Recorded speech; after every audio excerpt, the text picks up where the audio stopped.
Ahanba maktada Salai Story Channelgi mahut sinjaduna Panthoi Mangang na mayambu taramna oksabaga loinana iko nona khuirumzari. Ngasisu channel asina nungairaba Phunga wari ama puduna lakjare. Wari asigi mamingna upuda lonna yaorakpa Rajkumari. Wari asibu ibirakpana Cheng Meetei. Hauzik mayamgi mafamda wari asi kudol tamzari mayam punna taminarasi.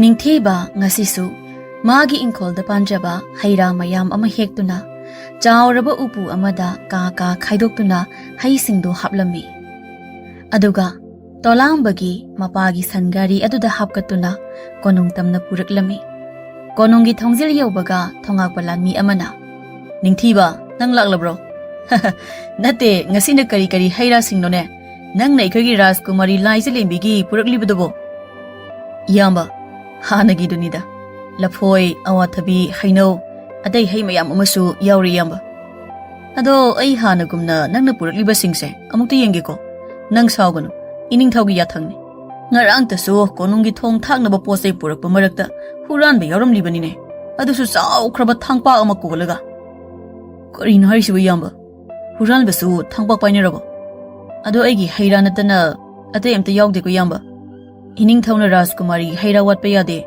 aduna haira toina thilowana akanba wa haibaduda hoini aisu khangine oh nangidi haira ngaktanine aduga nangi inkolda panba haira singse ategi haira ga manadine nangi sina tokhaiba mahaw ma yawine tin su sadaba hausu aw thumsu thumba haibadune aduga matam naina chang naina su nangi haira de pale kupi kalen ka khaidraba maline Ay budi nangi haira singse amukta di saadriko ay dinate konung ngasida layriba mi amattana charam khiroi ining thawga ima maharaniga naitom pokpi aikhoi Rajkumari laise lembiga khaknatana hoi moina charamba arem apagadi konungi thabak tawmi nupi singduna makhoina kadi charamgadra aikhoi di chaba phangdre hek charubada ining thawgi charak phanggadoribani hoi yamba ngasi pumba aigi ipa pokpa Ipu aboki thawjal degini ado yamba aigi ima paba aigi isilinaw sing phawba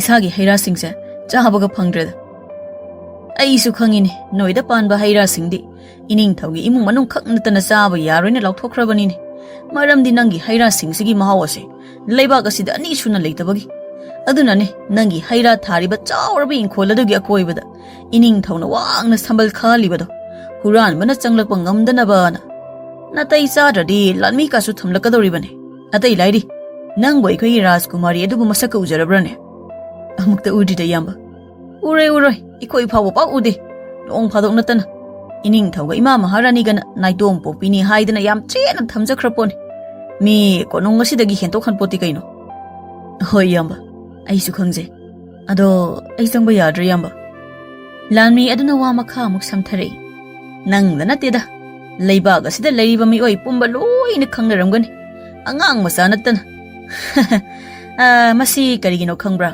khanglamoine adu bro mathanda pokpagi adu su yam thengna ining thawgi masa ani su sudabagi adu ai arunbu wa am haigi nana kongdunak silongne adu bro ai khoigi ining thaw pathobase nupi ani lonbane nupi ani subigi masa nupa ahumdune hauji konungda khwaidagi mapangal kanba lan haiba Athouba mingthol phangduna nungaina Rajkumar gumna leibasi moi ahum phanglaba matungdane ining thawgi nupi ahalgi masa nupi Rajkumari laise lembiasi thengna phangkhribase ha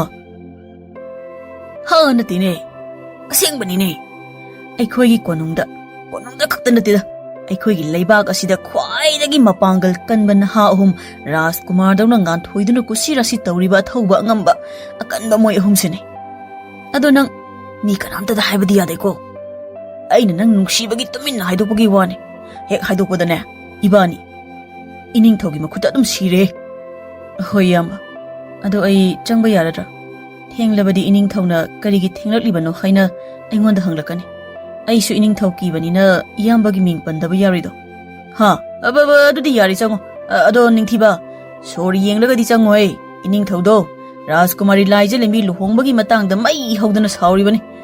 Changkreni aina haiba waga tadabi. Aina di wari nungai halaga mangondagi hai ahauba khara hural hogi tawraga. Nate magi inkolda hauba hai singsi kayam yamna hauba hai noba. Ining thawna kanamtada piba yonba pijaba yaroin thingisiba. As ining thawgi aronba masana pa ahumsi yung thokleni.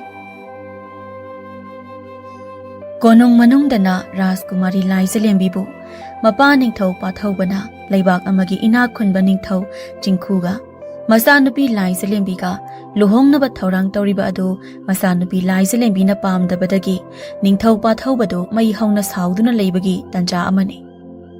Adubu ningthau Pathaubana Rajkumari Laijalembina luhongba ase phana pamdrabasu yadrabasu namdana ningthau Jingkhuga luhongnaba thaurang tawbudi leplamde. Aduna Rajkumari Laijalembi mikup khuding kaptuna magi kadagi hendana leirami. Masigi pau ase leibak miyam kaya khangnaramde. Aduna ningthibana Rajkumari Laijalembi na chanaba purakpa haira singdu piramlaga ningthiba yam kina konungdagi yumtamna chatkhi. Aduga chayol ama leiraga hanagumna ningthiba haira mayam ama puraga konungda amuk laklami. Namit asimadi konungi akoibadagi kaidagi lanmi mayam amana ngak senduna leirami. Adubu ningthaugi yathang matung inna ningthiba haira singdo konungda pusinduna changlami. Ningthibana konungda changlakpa matamda leibak amagi ningthau Jingkhu adu laktuna Rajkumari Laijalembiga luhongnaba thaurang tawduna leirami. Madu ubada ningthiba tawfam lakfam khangdana leiringai ningthau Pathaubagi aronba masanupa Athoubaga ahenbaga akanbaga do ningthibagi manakta changlaktuna Athoubana nang ngasidi konungda changlakpa yare. Nang ngasidi konungda changlakpa yare kaina. Mapanda lanmi amatana thinglak tawruktabra. Tawrukti angambasi. Aina konung ngasigi mi natana konungda kana amata changhalakkanuna hairaga karigino ma thajalaise. Akanba nang mapanda tholaga kana kana na konungi thongjau shenei haibado amti yongsu. Aduga mana leraga khupang tharama. Aduga nangsu mapanda sangari se puthoko. Hoi angamba. Ado ining thawna Rajkumari gi pura u haiba haira singsidi kamdogani angamba. Sisu puthokro angamba. Hayapang. Adudi thanamune. Nanga pangba manaba nangi san singase puthokro thokro haibani ne. Hoi ei wakhal tajar. Angamba haira yabu upuse konungda thajinduna amga. Angamba haira yabu upusingse konungda thangjinduna mafam chana thamusu. Aduga upusiyong puthorakadabni ko. Heyapang nang amuk nayumda hankini. Nangi upuse pukhigadamni. Chalo mapanda ngayam. Karina namit lauthokhay amung yengiduna. Yengalay du kaino. Aigi inaw yamana nangi chawraba hay pik thana yabu upuse tap long thangalaga yang na pukhibasiro nang nangak na yenglidubo. Ay sidi kaysu natine. Isili na oikoy humdi piklingai dagi san iroy mayam ama. Kulopi sanaraklibanay. Hauzuna samu paraga thangkatana sanaribanine. Ningthiba ingangak na. Asengbagi raise. Hay singsi fawba idi itanda thangatpa ngamdadana iyamba singa thangat minarini. Aduna aswanba pangdaba noigi wanidana. Adu nang thokro mapanda upudu ngairo salo. Hoi iyamba adudi ahi mapanda ngaijawaragi. Ningthiba konungi mapanda khara lapna sangari mathakta phamduna magi haira hapa upu adu ngaiduna leirami. Mikup kharagi matungda lanmi kharana upu adu konungdagi thangdoraktuna ningthibagi sangari mathakta hapkatpiraga. Ningthiba nangi upu sibu hai yauribro lumine. Adu nang swaida kuina leirano nayum yongnaba chakro. Ngasidi konungshe asi ana thokpara natragana harau kumhaina ninbramdi tawrani. Karigino adu diyamba. Mapangi mi noina khangba yaba wana tine. Hoi hayeng hangsitkadi leibak sinba thungnakadi khangnarakadra. Adu nang chalone. Hoi yamba. Haigumadana aigi haira singdubu ining thon amta lahowdraba jalo. Lahowdradi farak tani he. Mingonda pijabasu yadabagum taw yumda chabasu yambanina loina chaba ngamloi. As loina patana manglanido. Adu karigino ining thawna hai lahowdrise. Maram ama leiramganida. Ngasidi leibak amagi ningthau lakpagi konungdo lanmisingnasu pungyom yom hore. ꯂꯥꯛꯏꯕ꯭ꯔꯥ ꯑꯩꯈꯣꯏꯒꯤ ꯔꯥꯖꯀꯨꯃꯥꯔꯤ ꯂꯥꯏꯖꯂꯦꯝꯕꯤꯒ ꯂꯨꯍꯣꯡꯕꯒꯤ ꯂꯥꯛꯂꯤꯕ꯭ꯔꯥꯁꯨ ꯈꯪꯗꯦ ꯑꯗꯣ ꯑꯩꯒꯤ ꯍꯩꯕꯨ ꯍꯥꯎꯅ ꯆꯥꯕꯤꯔꯤꯕꯤ ꯑꯩꯈꯣꯏꯒꯤ ꯔꯥꯖꯀꯨꯃꯥꯔꯤꯒꯤ ꯃꯁꯛꯇꯣ ꯑꯩꯕꯨ ꯁꯨꯛꯎ ꯎꯕ ꯐꯪꯂꯔꯣꯏꯗꯕꯖꯥꯠꯂꯣ ꯑꯃꯨꯛꯇꯗꯤ ꯎꯅꯤꯡꯈ꯭ꯔꯦꯗꯀꯣ ꯅꯤꯡꯊꯤꯕ ꯁꯟ ꯒꯥꯔꯤ ꯑꯗꯨ ꯊꯧꯅ ꯃꯊꯟꯇ ꯋꯥꯔꯤ ꯁꯥꯅ ꯃꯥꯒꯤ ꯈꯨꯡꯒꯪ ꯇꯝꯅ ꯆꯠꯈꯤ ꯀꯣꯅꯨꯡꯗꯅ ꯂꯨꯍꯣꯡꯂꯝꯗꯥꯏ ꯔꯥꯖꯀꯨꯃꯥꯔꯤ ꯂꯥꯏꯖꯂꯦꯝꯕꯤ ꯑꯗꯨ ꯃꯐꯝ ꯈꯪꯗꯅ ꯃꯥꯡꯈꯤꯕꯒꯤ ꯌꯥ ꯂꯥꯡꯅꯔꯝꯃꯤ ꯅꯤꯡꯊꯤꯕꯁꯨ ꯌꯨꯝ ꯌꯧꯔꯛꯄꯒ ꯁꯟ ꯒꯥꯔꯤ ꯑꯗꯨꯒꯤ ꯎꯄꯨ ꯑꯗꯨ ꯊꯥꯡꯊꯅꯕ ꯍꯣꯠꯅꯔꯝꯃꯤ ꯑꯗꯨꯕꯨ ꯂꯨꯃꯟꯕꯗꯨꯗ ꯅꯤꯡꯊꯤꯕꯅ ꯍꯩ ꯌꯥꯎꯔꯤꯕ꯭ꯔꯥ ꯍꯥꯏꯅ ꯌꯦꯡꯒꯦ ꯇꯧꯕꯒ ꯃꯃꯥꯅ ꯏꯄꯥ ꯄꯥꯈꯠꯅ "ꯅꯤꯡꯊꯤꯕ ꯅꯤꯡꯊꯤꯕ ꯅꯪ ꯍꯜꯂꯛꯂꯕ꯭ꯔꯥ ꯁꯦ ꯅꯄꯨ ꯃꯥꯏꯕ ꯃꯪꯂꯦꯝꯗꯣ ꯌꯥꯝ ꯊꯨꯅ ꯑꯃꯨꯛꯇ ꯀꯧꯔꯨꯁꯨ ꯆꯠꯂꯨ ꯅꯌꯥꯝꯕꯁꯤꯡꯁꯨ ꯂꯕꯨꯛꯇꯒꯤ ꯑꯃꯠꯇ ꯀꯥꯟꯅꯔꯛꯇ꯭ꯔꯤ ꯑꯗꯨꯅ ꯅꯪ ꯈꯔ ꯊꯨꯅꯅꯦ ꯅꯄꯨ ꯃꯪꯂꯦꯝꯗꯣ ꯀꯧꯔꯨꯁꯨ ꯆꯠꯂꯣ ꯑꯃꯨꯛꯇ ꯀꯔꯤ ꯇꯧꯔꯒꯦ ꯏꯃꯥ ꯅꯄꯥꯗꯣ ꯃꯅꯤꯡꯒꯤ ꯏꯪꯈꯣꯜꯗ ꯏ ꯐꯥꯟꯕꯗ ꯂꯤꯟꯅ ꯆꯤꯛꯈ꯭ꯔ ꯃꯥꯜꯂꯦ ꯅꯄꯥꯗꯣ ꯋꯥꯟꯊꯗꯅ ꯂꯩꯔꯤꯃꯤ ꯅꯪꯕꯣ ꯅꯤꯡꯊꯤꯕ ꯏꯄꯥ ꯄꯥꯈꯠꯅ ꯀꯔꯤ ꯍꯥꯏꯕ ꯏꯃꯥ ꯄꯥꯕꯕꯨ ꯂꯤꯟꯅ ꯆꯤꯛ ꯍꯥꯏꯕ ꯅꯤꯡꯊꯤꯕ ꯏꯄꯥ ꯄꯥꯈꯠꯅ ꯑꯃꯥꯏꯕ ꯃꯪꯂꯦꯝ ꯀꯧꯕ ꯀꯟꯅ ꯆꯦꯟꯈꯤꯕꯒ ꯃꯄꯥꯗꯣ ꯏꯃꯨꯡꯗꯒꯤ ꯅꯣꯛꯂꯒ ꯊꯣꯛꯂꯛꯏ ꯍꯥꯏ ꯃꯃꯥ ꯑꯩ ꯀꯩꯁꯨ ꯇꯧꯗꯦꯅꯦ ꯅꯪꯕꯣ ꯇꯨ ꯂꯤꯟꯅ ꯆꯤꯛꯄ ꯅꯠꯇꯦꯅꯦ ꯏ ꯐꯥꯟꯕꯗ ꯏꯒꯤ ꯑꯅꯧꯕ ꯃꯌꯣꯟ ꯆꯣꯡꯈꯠꯂꯛꯄꯗꯨꯅ ꯊꯤꯟꯕꯅꯤꯅꯦ ꯍꯩꯃꯥ ꯑꯁꯦꯡꯕ꯭ꯔꯣ ꯃꯣꯏ ꯃꯄꯥꯅ ꯍꯥꯏꯔꯤꯕ ꯋꯥꯗꯨꯕꯣ ꯃꯥꯅꯤꯅꯦ ꯃꯃꯥ ꯑꯗꯨ ꯅꯆꯥꯅꯨꯄꯥ ꯑꯇꯣꯝꯕꯕꯨ ꯂꯥꯛꯂꯕ꯭ꯔꯣ ꯂꯥꯛꯄꯒꯅꯤꯅꯦ ꯑꯩꯅ ꯑꯃꯥꯏꯕ ꯃꯪꯂꯦꯝ ꯀꯧꯔꯨꯁꯣ ꯅꯄꯥꯗꯣ ꯂꯤꯟꯅ ꯆꯤꯛꯂꯦꯅ ꯊꯥꯈ꯭ꯔꯤꯕꯁꯦ ꯑꯗꯨꯗꯤ ꯅꯆꯥꯅꯨꯄꯥ ꯑꯇꯣꯝꯕꯗꯨ ꯄꯥꯈꯠꯄꯅ ꯂꯣꯏꯔꯝꯂꯅꯤ ꯍꯩꯒꯤ ꯎꯄꯨꯁꯤꯁꯨ ꯁꯟ ꯒꯥꯔꯤ ꯃꯊꯛꯇ ꯑꯗꯨꯝ ꯊꯅꯝꯂꯕ ꯃꯥꯜꯂꯦꯅ ꯇꯧꯔꯤꯁꯦ ꯑꯩ ꯊꯥꯡꯖꯤꯟꯕꯤꯔꯒꯦ ꯑꯗꯣ ꯃꯣꯏ ꯃꯄꯥꯅ ꯂꯤꯟꯅ ꯆꯤꯛꯄ ꯅꯠꯇ꯭ꯔꯒ ꯀꯔꯤꯒꯤ ꯌꯨꯝꯗ ꯀꯥꯔꯛꯂꯒ ꯋꯥꯟꯊꯗꯅ ꯇꯥꯔꯤꯕꯅꯣ ꯋꯥꯟꯊꯕ ꯅꯠꯇꯦꯅꯦ ꯃꯃꯥ ꯑꯩꯗꯤ ꯋꯥꯃꯟꯗꯅ ꯅꯪꯉꯣꯟꯗ ꯂꯤꯟꯅ ꯆꯤꯛꯄ ꯃꯥꯜꯂꯦ ꯃꯃꯥ ꯍꯥꯏꯗꯅ ꯍꯥꯏꯔꯝꯂꯒ ꯍꯤꯞꯄꯅꯤꯅꯦ ꯀꯔꯤꯅꯣ ꯎꯄꯨꯁꯤ ꯉꯁꯤꯗꯤ ꯂꯨꯝꯃꯤꯅꯦꯍꯦ ꯃꯃꯥ ꯀꯅꯥ ꯈꯪꯅꯤ ꯑꯩꯗꯤ ꯂꯤꯟꯅ ꯆꯤꯛꯑꯦ ꯍꯥꯏꯕꯗꯨꯗ ꯏꯆꯥꯁꯤꯡ ꯀꯅꯥ ꯂꯩꯒꯦꯅ ꯃꯄꯥꯟꯗ ꯑꯗꯨꯝ ꯆꯦꯟꯊꯣꯔꯛꯄꯅꯦ ꯍꯣꯏ ꯌꯥꯔꯦꯁꯦ ꯎꯄꯨꯁꯦ ꯈꯔ ꯄꯥꯏꯔꯛꯎꯁꯦ ꯁꯪꯒꯣꯏ ꯐꯥꯎꯕ ꯊꯥꯡꯖꯤꯟꯁꯤꯁꯦ ꯃꯄꯥꯒ ꯃꯃꯥꯒꯅ ꯅꯤꯡꯊꯤꯕꯒꯤ ꯍꯩ ꯍꯥꯞꯄ ꯎꯄꯨ ꯑꯗꯨ ꯍꯩꯔꯥ ꯊꯥꯐꯝꯒꯤ ꯁꯪꯒꯣꯏ ꯇꯝꯅ ꯄꯨꯗꯨꯅ ꯊꯝꯂꯝꯃꯤ ꯑꯗꯨꯒ ꯃꯣꯏ ꯑꯅꯤ ꯊꯣꯛꯈꯤꯕꯒ ꯅꯤꯡꯊꯤꯕ ꯑꯃꯥꯏꯕ ꯃꯪꯂꯦꯝ ꯄꯨꯗꯨꯅ ꯀꯟꯅ ꯆꯦꯜꯂꯛꯏ ꯃꯗꯨꯗ ꯑꯃꯥꯏꯕ ꯃꯪꯂꯦꯝꯅ "ꯏꯕꯨꯡꯉꯣ ꯅꯤꯡꯊꯤꯕ ꯅꯄꯥꯗꯤ ꯅꯃꯥꯒ ꯊꯣꯡꯒꯥꯜꯗ ꯅꯣꯛꯃꯤꯟꯅꯔꯤꯕꯁꯤꯗꯤ ꯅꯠꯇꯦ ꯅꯪꯅꯗꯤ ꯅꯄꯥꯗꯨ ꯂꯤꯟꯅ ꯆꯤꯛꯇꯅ ꯋꯥꯟꯊꯗꯅ ꯂꯩꯍꯧꯏꯅ ꯑꯩꯉꯣꯟꯗ ꯍꯥꯏꯕꯗꯥꯏꯅꯦ?" ꯅꯤꯡꯊꯤꯕꯁꯨ ꯏꯉꯛꯉꯛꯅ ꯆꯦꯟꯁꯤꯟꯗꯨꯅ ꯃꯃꯥꯗ "ꯏꯃꯥ ꯄꯥꯕꯕꯨ ꯂꯤꯟꯅ ꯆꯤꯛꯇꯅ ꯋꯥꯟꯊꯍꯧꯏꯅ ꯍꯥꯏꯕꯗꯥꯏꯅꯦ?"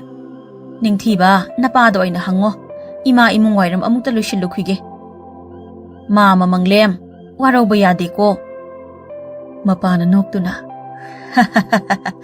"ꯂꯤꯟꯅ ꯆꯤꯛꯄ ꯅꯠꯇꯦ ꯅꯤꯄꯥꯒꯤ ꯑꯇꯣꯝꯕ ꯃꯅꯤꯡꯒꯤ ꯏꯪꯈꯣꯜꯗ ꯏ ꯐꯥꯟꯕꯗ ꯇꯨꯝꯅꯧꯅ ꯊꯤꯟꯕꯅꯤꯅꯦ ꯑꯩꯁꯨ ꯑꯍꯥꯟꯕꯗꯗꯤ ꯂꯤꯟꯅ ꯆꯤꯛꯂꯕꯣꯏ ꯈꯟꯗꯅ ꯅꯃꯥꯗ ꯂꯤꯟꯅ ꯆꯤꯛꯄ ꯃꯥꯜꯂꯤꯗꯪ ꯍꯥꯏꯔꯨꯕꯅꯤ ꯃꯗꯨꯗ ꯅꯃꯥꯁꯤꯅ ꯄꯥꯈꯠꯃꯟꯗꯅ ꯏꯆꯥꯗ ꯅꯄꯨ ꯃꯪꯂꯦꯝꯁꯤ ꯀꯧꯔꯨꯁꯣꯅ ꯍꯥꯏꯔ ꯃꯥꯜꯂꯦꯅꯦ ꯄꯥꯕꯒ ꯏꯃꯥꯒꯁꯨꯕ ꯏꯄꯨ ꯃꯪꯂꯦꯝꯁꯤ ꯌꯨꯝꯗꯁꯨ ꯑꯅꯥꯕ ꯌꯦꯡꯕ ꯃꯤ ꯃꯌꯥꯝ ꯑꯃ ꯂꯥꯛꯍꯧꯔꯤꯕꯅꯤ ꯑꯩꯒꯤ ꯄꯥꯈꯠꯄ ꯃꯇꯧꯗꯨꯗ ꯏꯄꯨꯁꯦ ꯑꯩꯒꯤꯁꯤꯅ ꯈꯔ ꯂꯨꯔꯦꯅ ꯆꯦꯜꯂꯛꯏꯅꯤ ꯑꯗꯨꯒꯕ ꯑꯣꯟꯊꯣꯛꯅ ꯏꯀꯥꯏꯖꯔꯦꯗꯩꯗꯤ."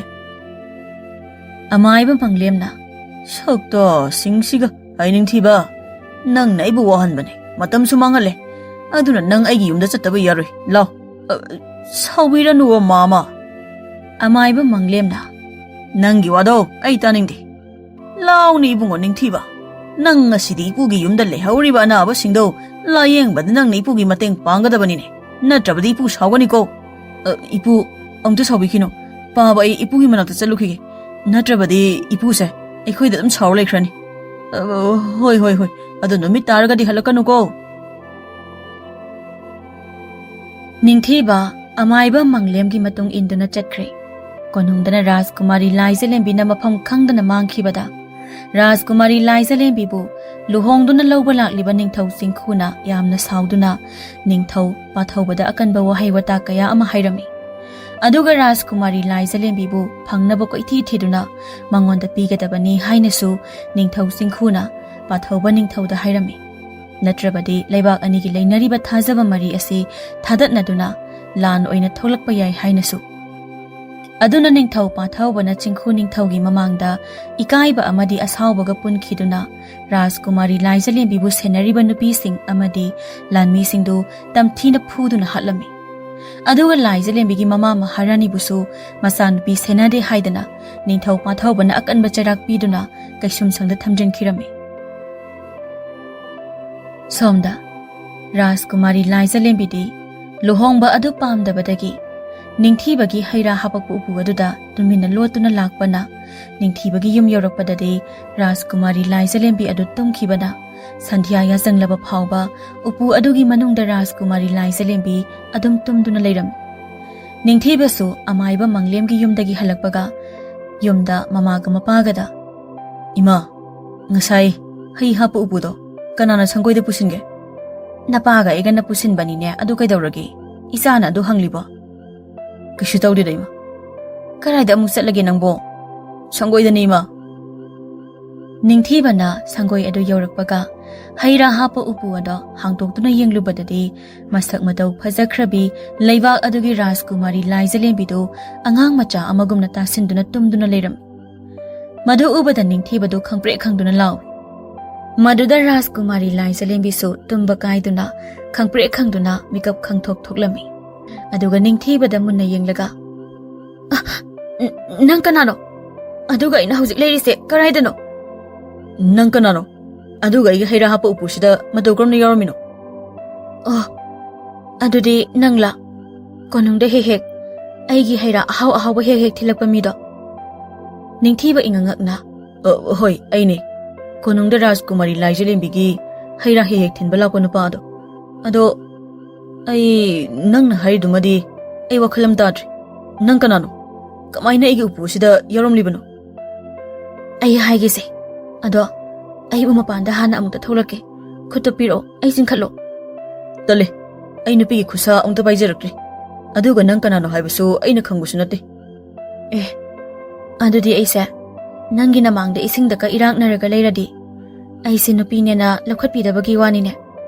"ꯑꯗꯨꯗꯤ ꯂꯧꯈꯠꯅꯤꯌꯦ." "ꯑꯗꯨꯒ ꯆꯞ ꯃꯥꯟꯅꯩ, ꯑꯩ ꯋꯥꯔꯦ꯫ ꯏꯁꯥ ꯄꯨꯝꯕꯁꯦ ꯎꯐꯨ ꯃꯅꯨꯡꯁꯤꯗ ꯇꯨꯝꯕꯒꯤ ꯂꯣꯏꯅ ꯅꯥꯔꯦꯕ꯫ ꯁꯦ, ꯈꯨꯠꯇꯨ ꯄꯤꯔꯛꯑꯣ, ꯑꯩ ꯆꯤꯡꯈꯠꯂꯣ ꯍꯥꯏꯕꯅꯦ꯫ ꯌꯥꯗ꯭ꯔꯗꯤ ꯂꯥꯎꯔꯒꯦ." "ꯂꯥꯎꯒꯅꯣ, ꯁꯦ ꯀꯟꯅ ꯄꯥꯏꯔꯛꯑꯣ꯫ ꯁꯤꯗ ꯐꯝꯃꯣ꯫ ꯑꯗꯨꯗꯤ ꯍꯥꯏꯌꯨ, ꯅꯪ ꯀꯅꯥꯅꯣ? ꯃꯇꯧ ꯀꯔꯝꯅ ꯑꯩꯒꯤ ꯎꯄꯨꯁꯤꯗ ꯌꯥꯎꯔꯝꯂꯤꯕꯅꯣ?" "ꯍꯥꯏꯒꯦ, ꯑꯗꯣ ꯅꯪꯂꯕ ꯀꯣꯅꯨꯡꯗ ꯍꯩꯔꯥ ꯑꯍꯥꯎ ꯑꯍꯥꯎꯕ ꯍꯦꯛ ꯍꯦꯛ ꯊꯤꯟꯕ ꯂꯥꯛꯄ ꯃꯤꯗꯣ?" "ꯃꯥꯅꯦ, ꯑꯩꯅꯦ꯫ ꯑꯗꯨ ꯅꯪ ꯀꯅꯥꯅꯣ? ꯀꯔꯤꯒꯤ ꯑꯗꯨ ꯍꯪꯉꯤꯅꯣ?" "ꯑꯗꯨꯗꯤ ꯅꯪꯗꯤ ꯅꯁꯛ ꯅꯇꯧ ꯌꯥꯝ ꯐꯖꯩꯀꯣ?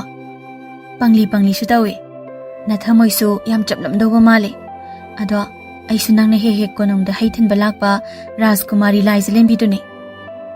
ꯅꯤꯡꯊꯤꯕ ꯏꯄꯥ ꯄꯥꯈꯠꯅ ꯃꯅꯤꯡ ꯍꯜꯂꯒ ꯇꯨꯏ꯫ "ꯑꯁꯦꯡꯕꯃꯛꯀꯤ ꯁꯣꯝꯁꯦ ꯂꯩꯕꯥꯛ ꯑꯁꯤꯒꯤ ꯔꯥꯖꯀꯨꯃꯥꯔꯤ ꯑꯣꯏꯔꯕꯗꯤ ꯑꯩ ꯁꯣꯏꯗꯅ ꯏꯅꯤꯡꯊꯧꯅ ꯍꯥꯠꯈ꯭ꯔꯒꯅꯤ꯫ ꯑꯩꯕꯨ ꯑꯝꯇ ꯀꯟꯕꯤꯌꯨ ꯔꯥꯖꯀꯨꯃꯥꯔꯤ, ꯑꯩꯗꯤ ꯀꯔꯤꯃꯠꯇ ꯈꯪꯖꯗꯕꯅꯦ꯫ ꯑꯩꯅ ꯔꯥꯖꯀꯨꯃꯥꯔꯤꯒꯤ ꯈꯨꯠꯁꯥ ꯄꯥꯏꯈꯤꯕꯗꯨꯁꯨ ꯑꯩꯗꯤ ꯍꯥꯟꯅ ꯇꯜꯂꯤ ꯍꯥꯏꯖꯕꯅꯦ꯫ ꯑꯩ ꯂꯥꯟꯖꯔꯦ, ꯑꯩꯕꯨ ꯑꯝꯇ ꯉꯥꯛꯄꯤꯌꯨ." ꯅꯤꯡꯊꯤꯕꯒꯤ ꯃꯇꯧꯗꯨꯗ ꯔꯥꯖꯀꯨꯃꯥꯔꯤ ꯂꯥꯏꯖꯂꯦꯝꯕꯤ ꯅꯣꯛꯅꯤꯡꯅ ꯅꯨꯡꯁꯤꯕ ꯑꯃꯁꯨ ꯐꯥꯎꯔꯝꯃꯤ꯫ ꯑꯗꯨꯒ ꯅꯤꯡꯊꯤꯕꯒꯤ ꯃꯅꯥꯛꯇ ꯆꯪꯂꯛꯇꯨꯅ "ꯇꯨꯃꯤꯟꯅ ꯍꯥꯟꯅ ꯑꯃꯨꯛꯇ ꯂꯩꯌꯣ. ꯅꯪꯅ ꯑꯗꯨꯃꯥꯏꯅ ꯂꯥꯡꯂꯗꯤ ꯑꯩ ꯁꯤꯗ ꯂꯩ ꯍꯥꯏꯕ ꯃꯤꯅ ꯈꯪꯈ꯭ꯔꯅꯤ. ꯑꯩ ꯁꯤꯗ ꯅꯪꯒꯤ ꯅꯅꯥꯛꯇ ꯂꯩ ꯍꯦꯛ ꯈꯪꯈꯤꯕꯗ ꯅꯪꯗ ꯅꯠꯇꯅ ꯅꯪꯒꯤ ꯏꯃꯨꯡꯒꯤ ꯃꯤꯁꯤꯡꯁꯨ ꯑꯩꯒꯤ ꯑꯅꯝ ꯀꯟꯕ ꯏꯄꯥ ꯅꯤꯡꯊꯧꯅ ꯍꯥꯠꯄꯤꯈ꯭ꯔꯅꯤꯌꯦ. ꯑꯗꯨꯅ ꯇꯨꯃꯤꯟꯅ ꯂꯩꯔꯒ ꯑꯩꯅ ꯍꯥꯏꯕ ꯏꯜꯂꯣ. ꯑꯗꯨ ꯑꯣꯏꯔꯕꯗꯤ ꯅꯪꯒꯤ ꯏꯃꯨꯡ ꯃꯅꯨꯡꯁꯨ ꯅꯪꯁꯨ ꯑꯩꯅ ꯀꯟꯕꯤꯒꯅꯤ." ꯍꯣꯏ, ꯑꯩ ꯅꯪꯅ ꯍꯥꯏꯕ ꯌꯥꯒꯦ. ꯑꯩ ꯇꯨꯃꯤꯟꯅ ꯂꯩꯔꯒꯦ. ꯑꯩ ꯍꯥꯠꯂꯕꯁꯨ ꯑꯩꯒꯤ ꯏꯃꯥ ꯄꯥꯕ ꯏꯇꯩꯃ ꯏꯌꯥꯝꯕꯁꯤꯡꯗꯤ ꯍꯥꯠꯄꯤꯒꯅꯨꯀꯣ ꯔꯥꯖꯀꯨꯃꯥꯔꯤ. ꯑꯩꯗꯤ ꯇꯁꯦꯡꯅ ꯑꯩꯒꯤ ꯍꯩꯔꯥ ꯍꯥꯞꯄ ꯎꯄꯨꯁꯤꯗ ꯔꯥꯖꯀꯨꯃꯥꯔꯤ ꯌꯥꯎꯏ ꯍꯥꯏꯕ ꯈꯪꯖꯗꯕꯅꯦ. ꯈꯪꯂꯝꯂꯕꯗꯤ ꯑꯩ ꯀꯩꯁꯨ ꯄꯨꯖꯔꯛꯂꯝꯂꯣꯏ." "ꯅꯪꯅ ꯑꯩꯁꯦ ꯎꯄꯨꯗ ꯍꯥꯞꯂꯒ ꯏꯄꯥꯒꯤ ꯀꯣꯅꯨꯡꯗꯒꯤ ꯄꯨꯊꯣꯛꯄꯤꯔꯛꯄꯒꯤꯅꯦ ꯑꯩꯅ ꯉꯁꯤ ꯌꯥꯝ ꯍꯔꯥꯎꯔꯤꯕꯁꯦ. ꯅꯠꯂꯝꯗ꯭ꯔꯕꯗꯤ ꯃꯊꯣꯡ ꯃꯔꯝ ꯈꯪꯗꯕ ꯅꯨꯄꯤ ꯌꯥꯝꯅ ꯂꯣꯟꯕ ꯅꯤꯡꯊꯧ ꯆꯤꯡꯈꯨꯕꯗ ꯅꯝꯗꯅ ꯂꯨꯍꯣꯡꯕꯤꯔꯒ ꯉꯁꯥꯏꯅ ꯅꯤꯡꯊꯧ ꯆꯤꯡꯈꯨꯕꯒꯤ ꯂꯩꯕꯥꯛꯇ ꯄꯨꯔꯝꯂꯗꯕꯅꯦ." "ꯍꯥ, ꯑꯗꯨꯒꯤꯔꯣ ꯔꯥꯖꯀꯨꯃꯥꯔꯤꯅ ꯑꯩꯒꯤ ꯎꯄꯨꯁꯤꯗ ꯂꯣꯠꯇꯨꯅ ꯌꯥꯎꯔꯛꯂꯤꯕꯁꯦ? ꯑꯗꯣ ꯏꯅꯤꯡꯊꯧꯅ ꯔꯥꯖꯀꯨꯃꯥꯔꯤꯕꯨ ꯂꯥꯟꯃꯤ ꯀꯌꯥ ꯊꯥꯗꯣꯛꯇꯨꯅ ꯀꯣꯏꯊꯤ ꯊꯤꯕ ꯍꯧꯔꯝꯂꯅꯤ. ꯀꯔꯤꯒꯨꯝꯕ ꯔꯥꯖꯀꯨꯃꯥꯔꯤꯁꯤ ꯑꯩꯒꯤ ꯏꯅꯥꯛꯇ ꯂꯩ ꯍꯥꯏꯕ ꯈꯪꯈ꯭ꯔꯕꯗꯤ ꯑꯩ ꯀꯃꯥꯏ ꯇꯧꯅꯤ?" "ꯑꯗꯨꯅꯅꯦ ꯈꯪꯗꯅꯕ ꯑꯩꯅ ꯍꯥꯏꯕ ꯌꯥꯎ ꯍꯥꯏꯔꯤꯁꯦ. ꯑꯗꯣ ꯑꯩ ꯆꯥꯛ ꯌꯥꯝꯅ ꯂꯥꯝꯃꯦ, ꯆꯥꯛ ꯈꯤꯇ ꯆꯥꯒꯦ. ꯑꯗꯨꯒꯅꯦ ꯑꯩꯅ ꯁꯦꯠꯂꯤꯕ ꯐꯤꯔꯣꯜꯁꯤꯡ ꯑꯁꯤꯁꯨ ꯑꯃ ꯁꯤꯟꯒꯦ. ꯁꯤ ꯁꯨꯝ ꯁꯦꯠꯂꯕꯗꯤ ꯑꯩ ꯀꯅꯥꯅꯣ ꯍꯥꯏꯕ ꯑꯎꯕ ꯃꯤꯅ ꯈꯪꯈ꯭ꯔꯒꯅꯤ." "ꯑꯩꯒꯤ ꯌꯨꯝꯗꯗꯤ ꯂꯩꯕꯥꯛ ꯑꯁꯤꯒꯤ ꯔꯥꯖꯀꯨꯃꯥꯔꯤ ꯑꯃꯅ ꯆꯥꯕ ꯌꯥꯕ ꯀꯔꯤꯕꯨ ꯂꯩꯒꯅꯤ? ꯑꯗꯨꯒ ꯑꯩꯈꯣꯏꯗꯗꯤ ꯐꯖꯕ ꯃꯃꯜ ꯂꯩꯕ ꯐꯤꯔꯣꯜꯁꯨ ꯑꯃꯠꯇ ꯂꯩꯇꯦ. ꯑꯃꯟꯕ ꯉꯥꯛꯇꯅꯤ."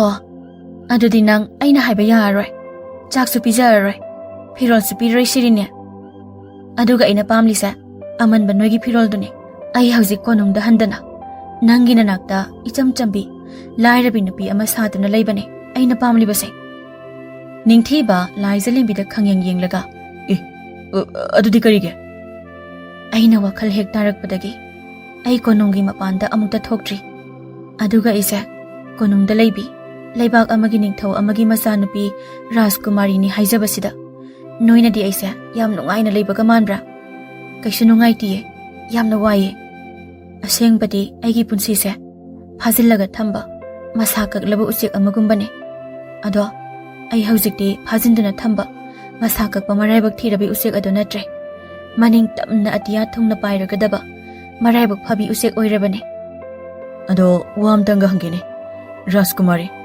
ꯑꯩꯒꯤ ꯎꯄꯨꯁꯤꯗ ꯃꯇꯧ ꯀꯔꯝꯅ ꯔꯥꯖꯀꯨꯃꯥꯔꯤ ꯌꯥꯎꯔꯛꯂꯤꯕꯅꯣꯕ ꯑꯩꯒꯤ ꯍꯩꯔꯥ ꯌꯥꯎꯕ ꯎꯄꯨꯁꯤꯗꯤ ꯏꯅꯤꯡꯊꯧꯒꯤ ꯑꯅꯤꯁꯨꯕꯤ ꯅꯨꯄꯤꯒꯤ ꯃꯆꯥꯅꯨꯄꯥ 3 ꯑꯊꯧꯕꯒ ꯑꯉꯝꯕꯒ ꯑꯀꯟꯕꯒꯅ ꯄꯨꯁꯤꯟꯈꯤꯕꯅꯦ ꯅꯤꯡꯊꯤꯕꯅ ꯏꯆꯝ ꯆꯝꯅ ꯁꯣꯏꯗꯅ ꯍꯥꯏꯈꯤꯕ ꯋꯥꯗꯣ ꯇꯥꯕꯗ ꯔꯥꯖꯀꯨꯃꯥꯔꯤ ꯂꯥꯏꯖꯂꯦꯝꯕꯤꯗꯨ ꯏꯉꯛꯉꯛꯈ꯭ꯔꯦ ꯑꯗꯨꯗꯤ ꯑꯩꯒ ꯑꯩꯒꯤ ꯏꯃꯥꯒꯅ ꯆꯤꯡꯅꯔꯛꯂꯤꯕꯁꯦ ꯑꯁꯦꯡꯕ ꯑꯣꯏꯔꯤꯗꯅ ꯀꯔꯤꯅꯣ ꯍꯥꯏꯁꯦ ꯏꯄꯥ ꯅꯤꯡꯊꯧꯒꯤ ꯃꯈꯨꯠ ꯌꯦꯠ ꯑꯣꯏꯅꯤ ꯍꯥꯏꯅ ꯌꯥꯝ ꯂꯨꯅ ꯅꯥꯟꯗꯨꯅ ꯊꯝꯂꯤꯕ ꯑꯊꯧꯕꯒ ꯑꯉꯝꯕꯒ ꯑꯀꯟꯕꯒꯁꯦ ꯏꯄꯥ ꯅꯤꯡꯊꯧꯒꯤ ꯑꯔꯣꯟꯕ ꯃꯆꯥꯅꯨꯄꯥꯁꯤꯡꯅꯤ ꯍꯥꯏꯕꯁꯦ ꯑꯗꯨ ꯅꯪꯗꯤ ꯀꯃꯥꯏꯅ ꯈꯪꯉꯤꯅꯣ ꯅꯤꯡꯊꯤꯕ ꯏꯄꯥ ꯄꯥꯈꯠꯅ ꯀꯣꯅꯨꯡꯒꯤ ꯊꯧꯉꯥꯛꯄ ꯂꯥꯟꯃꯤ ꯑꯗꯨꯅ ꯃꯉꯣꯟꯗ ꯋꯥꯔꯤ ꯂꯤꯔꯛꯈꯤꯕꯁꯤꯡꯗꯨ ꯔꯥꯖꯀꯨꯃꯥꯔꯤ ꯂꯥꯏꯖꯂꯦꯝꯕꯤꯗ ꯑꯃꯨꯛ ꯂꯤꯔꯝꯃꯤ ꯋꯥꯔꯤ ꯍꯦꯛ ꯂꯤꯕ ꯂꯣꯏꯔꯛꯄꯗ ꯅꯤꯡꯊꯤꯕꯒꯤ ꯃꯃꯥꯅ ꯅꯤꯡꯊꯤꯕ ꯀꯧꯗꯨꯅ ꯂꯥꯛꯂꯝꯃꯤ ꯏꯃꯥꯒꯤ ꯑꯇꯣꯝꯕ ꯅꯪꯕꯨ ꯀꯩꯗꯧꯔꯤꯕꯒꯦ ꯂꯥꯛꯑꯣꯅꯦ ꯏꯃꯥ ꯆꯥꯛ ꯊꯤꯕ ꯂꯣꯏꯔꯦ ꯅꯌꯥꯝꯕ ꯅꯇꯩ ꯃꯍꯣꯏꯁꯨ ꯑꯇꯣꯝꯕ ꯌꯥꯎꯗ꯭ꯔꯗꯤ ꯆꯥꯛ ꯆꯥꯈꯤꯔꯣꯏꯅ